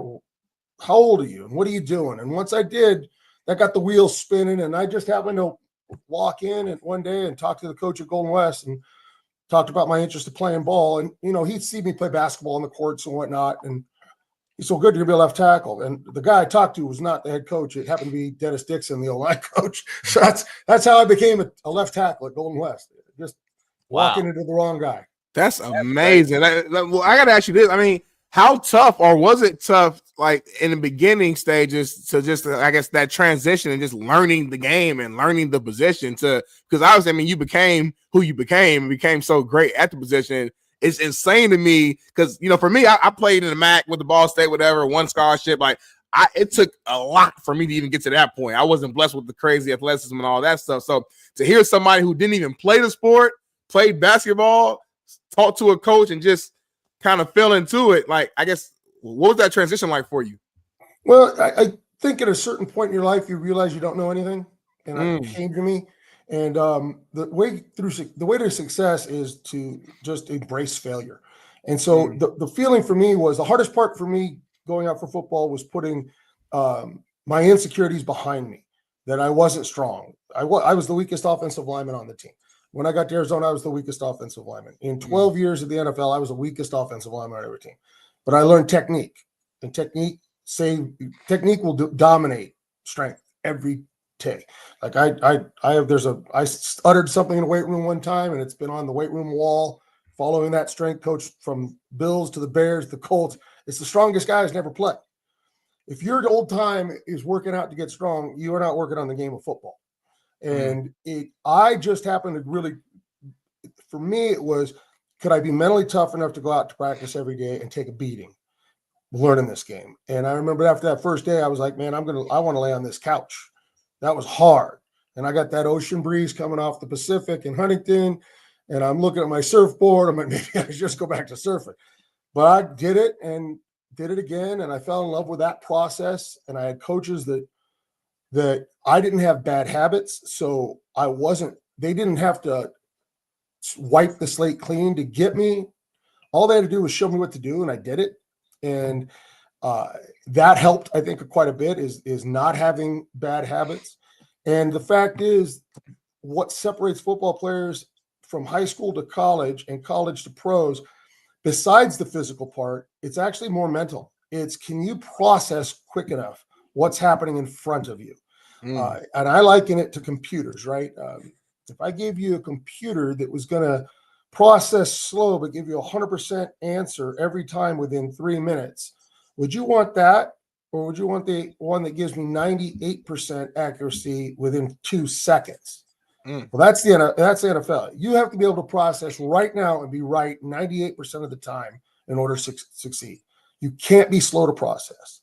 And so I had high processing speed, great coaches, no bad habits, and I embraced failure. I just like, hey, I'm going to lose at this more than I'm ever going to win, but I'm going to eventually get where I got to be. Nah, that's crazy. 12 years in the league that never played high school is unbelievable. It's that's a crazy story that I don't think a lot of people know. So you go to Arizona after JUCO, and you're there. Is that Desert Swarm in that era, right before? No, we were the start of Desert Swarm. So I was Dick Tomey's first full recruiting class. And, people often ask why I went there, because I had USC was the first offer. That was my dream school. But you get a little older, you start going more with personalities and the people. And I was smart enough to see what I could do at Arizona versus any other place. And he got me. He showed up. Every coach showed up at my house. They're wearing a suit and tie. And Dick Tomey shows up at my house in a Hawaiian shirt, flip flops, and shorts. He looked and realized who he was recruiting and did a great job of it. But I got there, and that was the start. The same coaching staff that had Desert Swarm. We actually had more NFL players, I think, on the roster that ended up making it. We had some unbelievably talented people on that team defensively. 2 first-round picks my rookie year came out of there. We had just depth and talent, and it was the beginnings of I guess the germ was in Larry McDuff's brain of how to do this, and he just kept refining it. And I think my last season was 89. I think Desert Swarm started hitting its stride in 91, 92, and then 93 it blew up. He started putting it all together. Larry McDuff was a good defensive mind. No doubt. The story you have is, I don't know if people realize how crazy it is, Smitty, but you don't play high school, you go JUCO, you go Arizona, you play 12 years in the league, and you go to fucking 5 Super Bowls. Yeah, right. Insane. now explain that. We had Daryl Talley on yesterday, and he talked about that team and everything that went into it. He's old school like us, and he was just like, listen, getting to those Super Bowls, those 4 in particular, you go to those 4 and then go to the Giants and go to another one and come up short against the Ravens on that first loaded roster on defense. How do you get over 5 Super Bowls? Are you just saying, fuck it, I'm a 1%er, I made it? Listen here, fuckers. Like, that's what I would be doing. But I don't think people realize how hard it is to win one.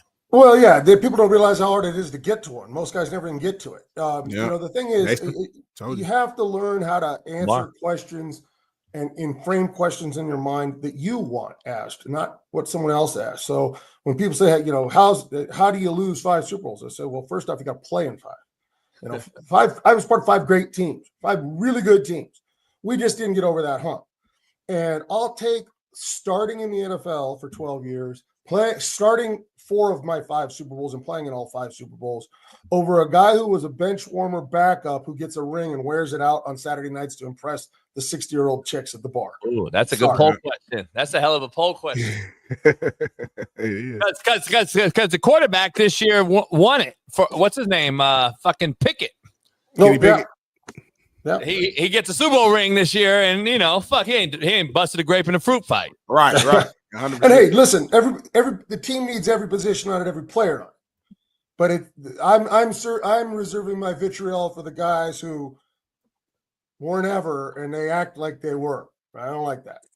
I like that actually take. I know that I like that take. That's crazy. That's a great way to put it. Like, you're on the team or are you playing on the team?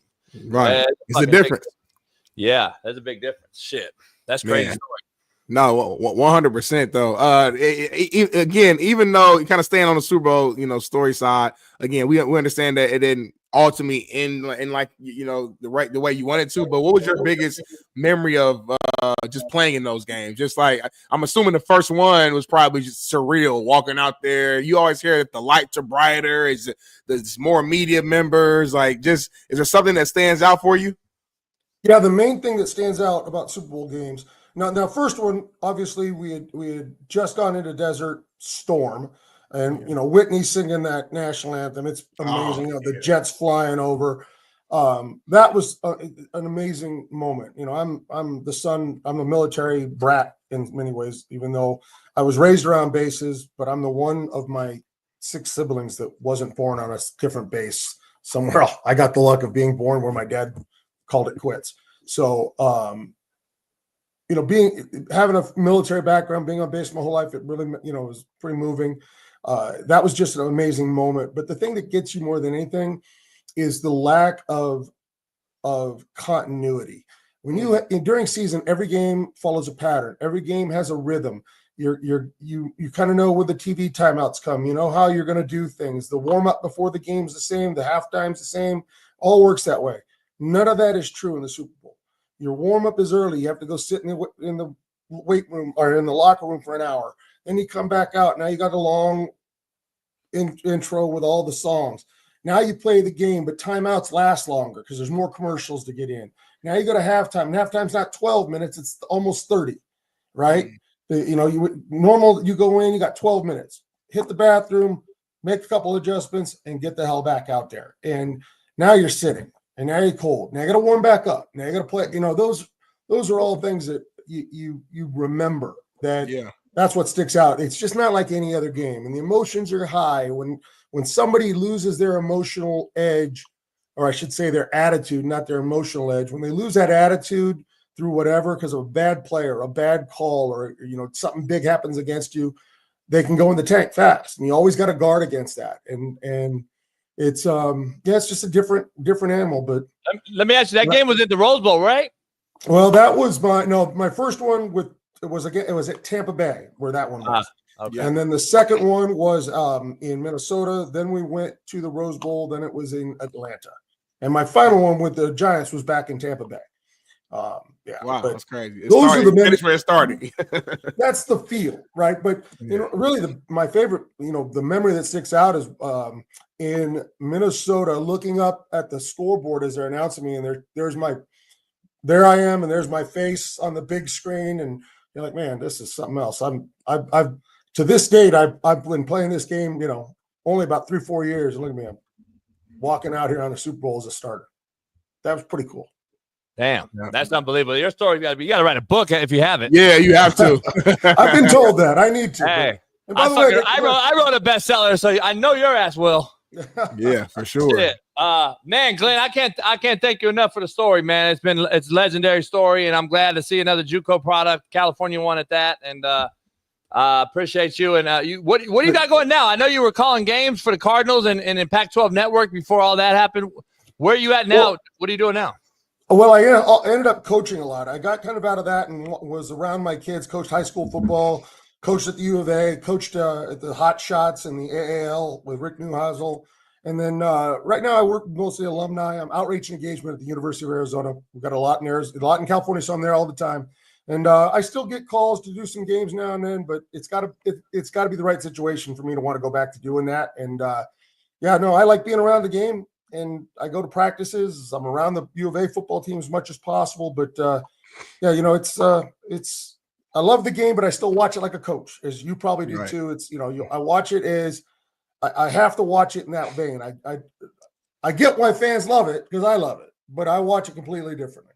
No doubt. Now, before you go, one last question: if you have to name one guy who you competed against, who was like the hardest battle in those trenches for you? Howie Long. Howie Easy. Long. He was old, I was young, and if I always say it, and there was one game, if he could tackle better than he did, he'd have 8 sacks against me in that game. He kept running right by Jim Kelly. It's like, I think he beat me so fast he beat Jim Kelly back there a few times. But I mean, nobody's better than Bruce Smith.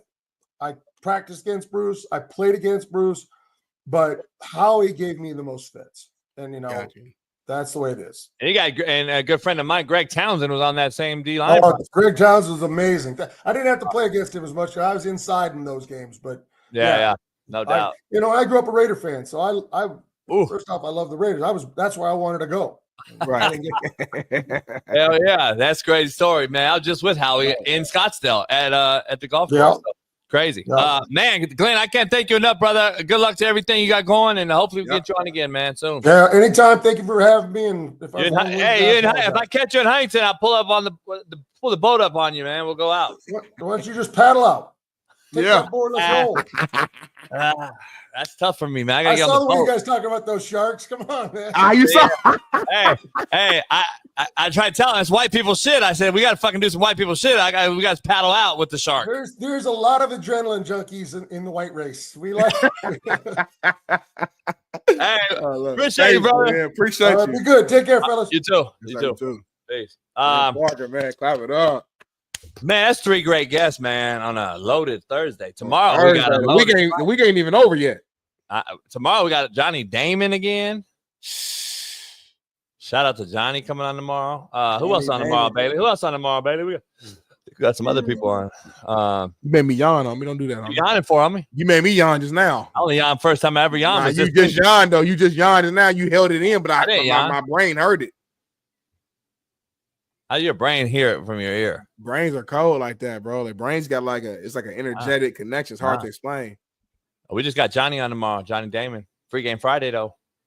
We gonna talk about everything tomorrow, like anything. Hit Huh? up Sheena. Get Sheena on tomorrow. Hey, what is a yawn? Lauren. She want to come back on. Let's get on. I mean, whenever she want to come on. It might be out. She called to Karen Reed. She called it on our show, by the way. We got a short down. I'm gonna post it today. Post it now.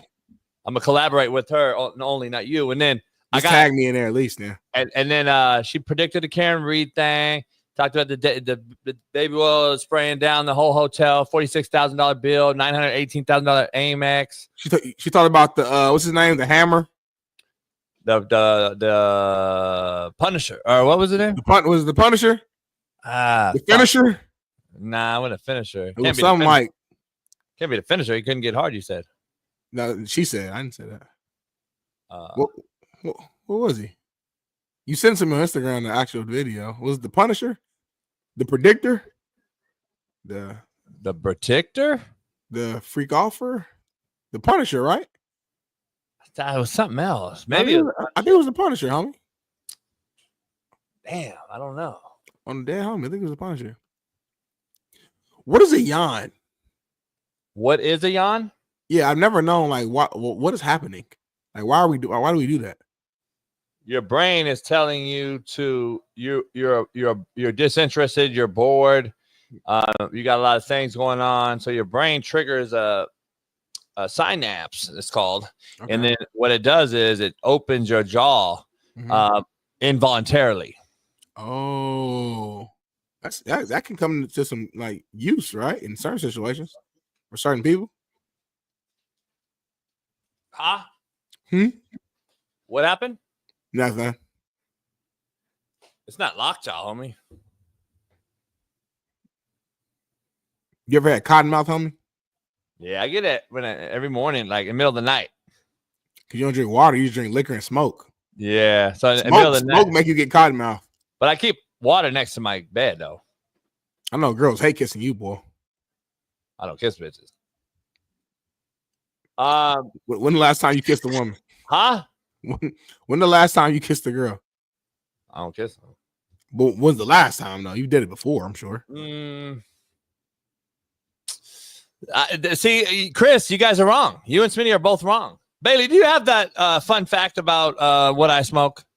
Can you find that, Bailey, and bring it in here? So it's not Free Game Friday, but we're wrapping up the show today.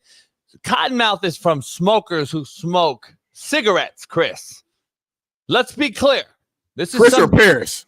Chris. This is something that I'm very, done a lot of research on. Cigarettes do a lot of harm to the body. I've never smoked a cigarette in my life. Cigars. It's still tobacco, homie. Tobacco has nothing to do with cigarettes. I mean, nicotine and tobacco, there's a huge difference. There's a Tobacco's not filter. good for you though, either, There's though. a filter in cigarettes. There's a filter for a reason. A cigar is like a big ass cigarette. No, it's not. Cigar is a natural leaf. So y'all can. Weed is from the Weed earth. natural too, though. And you say, all right, see, look, yeah. You better be careful. You don't inhale cigars, homie. Stop. You can't. But you don't inhale them anyway. Like I don't think people understand. Like you don't inhale. You don't inhale a cigar. If you do, you'll fucking throw up. Smoking in any way isn't good for you, though. If you think about it. It Any is. smoke, Cigars actually are. A fire smoke. If I overcook something, being a smoke ain't good for your lungs. Just period. Cigar, you don't smoke though. Cigar. People have been lying to you about cigars for a long, long time. They're not as harmful as cigarettes. Not even close. And they're a powerful tool for the physical and the mentals, homie. I'm just telling you. 99% of the things, there's 99% of people that won't tell you about the benefits of cigars, dog. It's crazy. A lot of people don't understand. You ain't told me nothing either. I'm just saying, a lot of people don't know. There's so many misconceptions about cigars that I'm going to deep dive into it on Friday, though. All right, let's do it tomorrow. It's a full deep dive. I'm going to do a whole section on cigars and the benefit of them and why you smoke them and, you know what I'm saying? Like why Jeannie Buss sold the team. Like I'm going to do all that about cigars. It's all about cigars. Dr. Jerry Buss smokes cigars. Yeah, I hear you saying.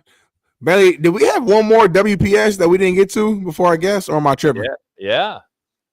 I think we did. He said, yeah, we actually did. Yeah, I knew he did. I'm a bad motherfucker. Let's go ahead and bring it on here.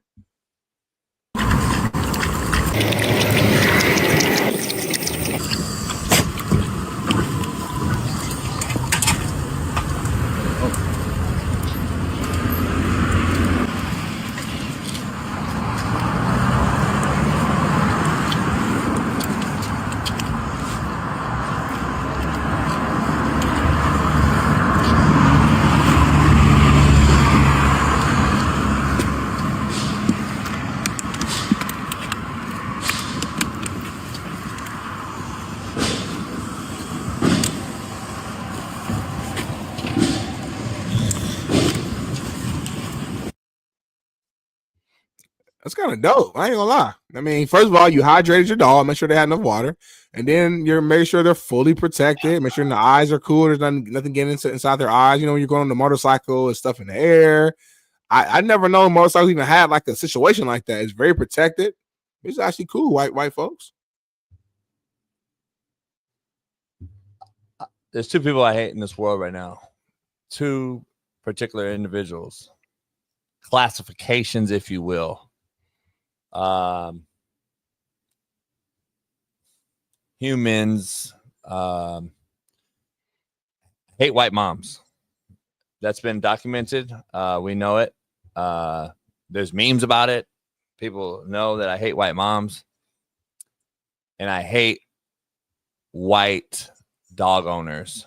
I hate dumb white dog owners.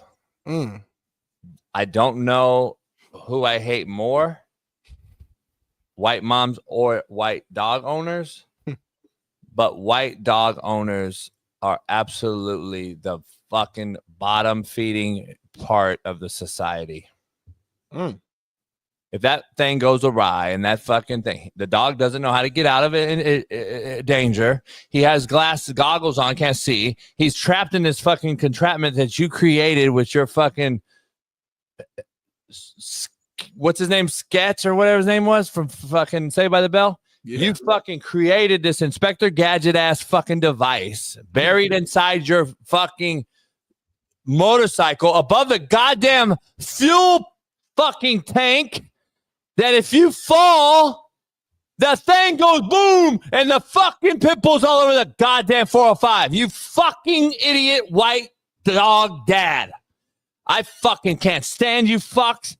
Every single white dog owner I know is a fucking weirdo. Fuck.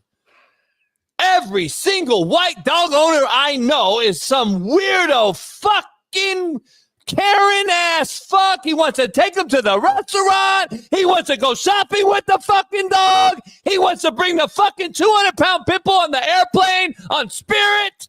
He wants to fucking walk him down the aisle and then bitch and moan about how fat the fucking guy is because he's a fat fuck too. The white dog dad is right with the white mom. I'll do an evaluation. I'll do a self-evaluation tonight. I'll figure out who's worse. And tomorrow, I will have a final tally on who's worse. White mom, white dog owner. This looks like Stogie right when Ash's dad. He's smaller than Stogie, obviously, who's on Netflix with me, near and dear to my heart. I got a bad... I just seen him. I see Stogie, but this is an absolute mockery. Put him on a boat where he could fucking have free reign. If something cracks, I hit a wave. At least he's out in the open. I could grab him. He could swim. This motherfucker is entrapped. And right above the fuel tank, Smitty. Fucking boom. Like, fucking shitting me with this act. You can't live life in fear, though, homie. We can't put the dog in harm's way either, homie. Every day you drive and you put your dog in a car, something could happen. I'm telling you, you know what might be worse? Fucking Asian dog owner. Oh. And I'm going to do another breakdown on him. Did you see that video I put on my story, Bailey? You got to show that, Bailey. Can you get that off my story? I don't know if you can. We got 1 minute. You see that on my story? We got 1 minute. you know, it's on my story. I put on my story. I put on my Instagram story. Did you see this fucking, you know what I mean? She had the dog leash in the car. Yeah.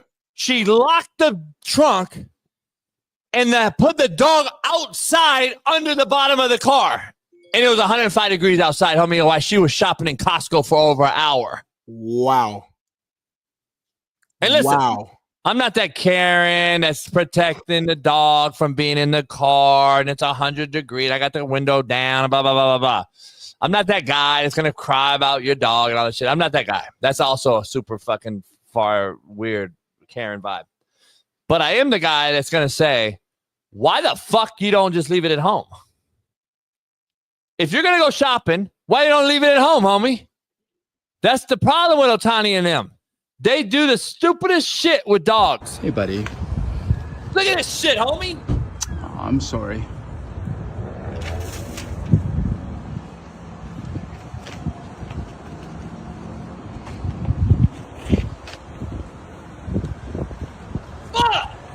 Is there any reason why this situation looks the way it does? Thank you for being here. You guys are good people.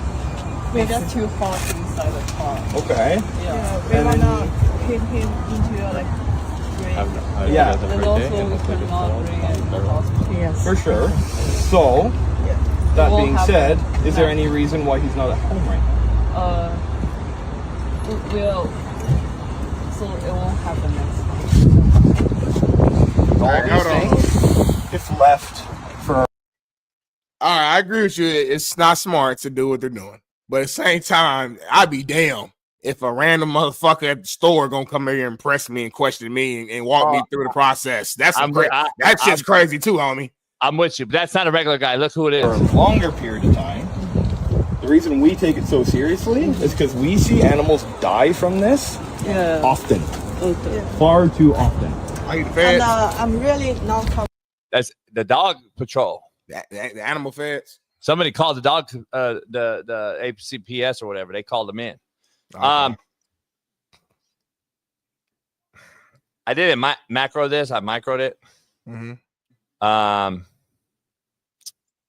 But the regular random will try to press you. I'll smack the shit out of somebody randomly come up. You know what I'm saying? Like even if I'm wrong, like chill, bro. Like mind your business. Get out of my face. Don't worry about me. So I've actually cussed the motherfucker out because I left Stogie in the car real quick when I went to the bank, locked the door, had the AC on. It wasn't even. It was in the spring. It wasn't even, it was like 70. Yeah. But it was in Kansas, and this bitch came up. Is that your dog in the car? I go, yeah, shut the fuck up. It is my dog. And I went off on her, and I was the head coach. So guess what? Next day, front page paper. Yeah.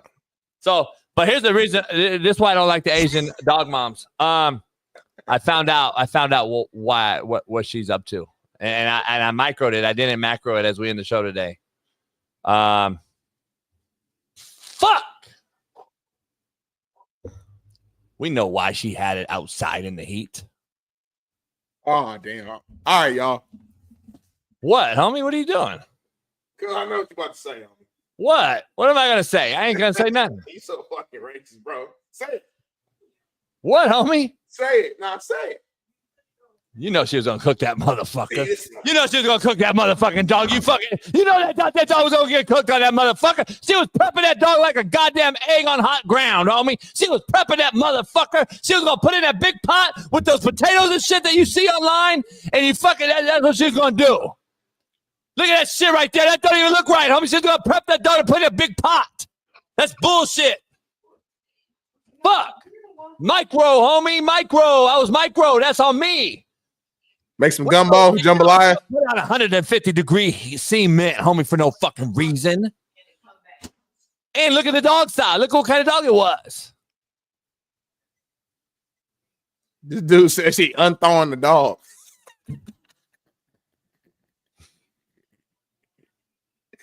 Hey, man, y'all hit that like button, subscribe, man, become a member. What kind of dog is this? It's like a hybrid, like fucking Akita mixed with a fucking, goddamn, like Samoy mixed with a goddamn husky.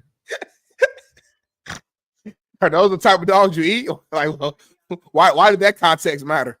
Because huskies take who?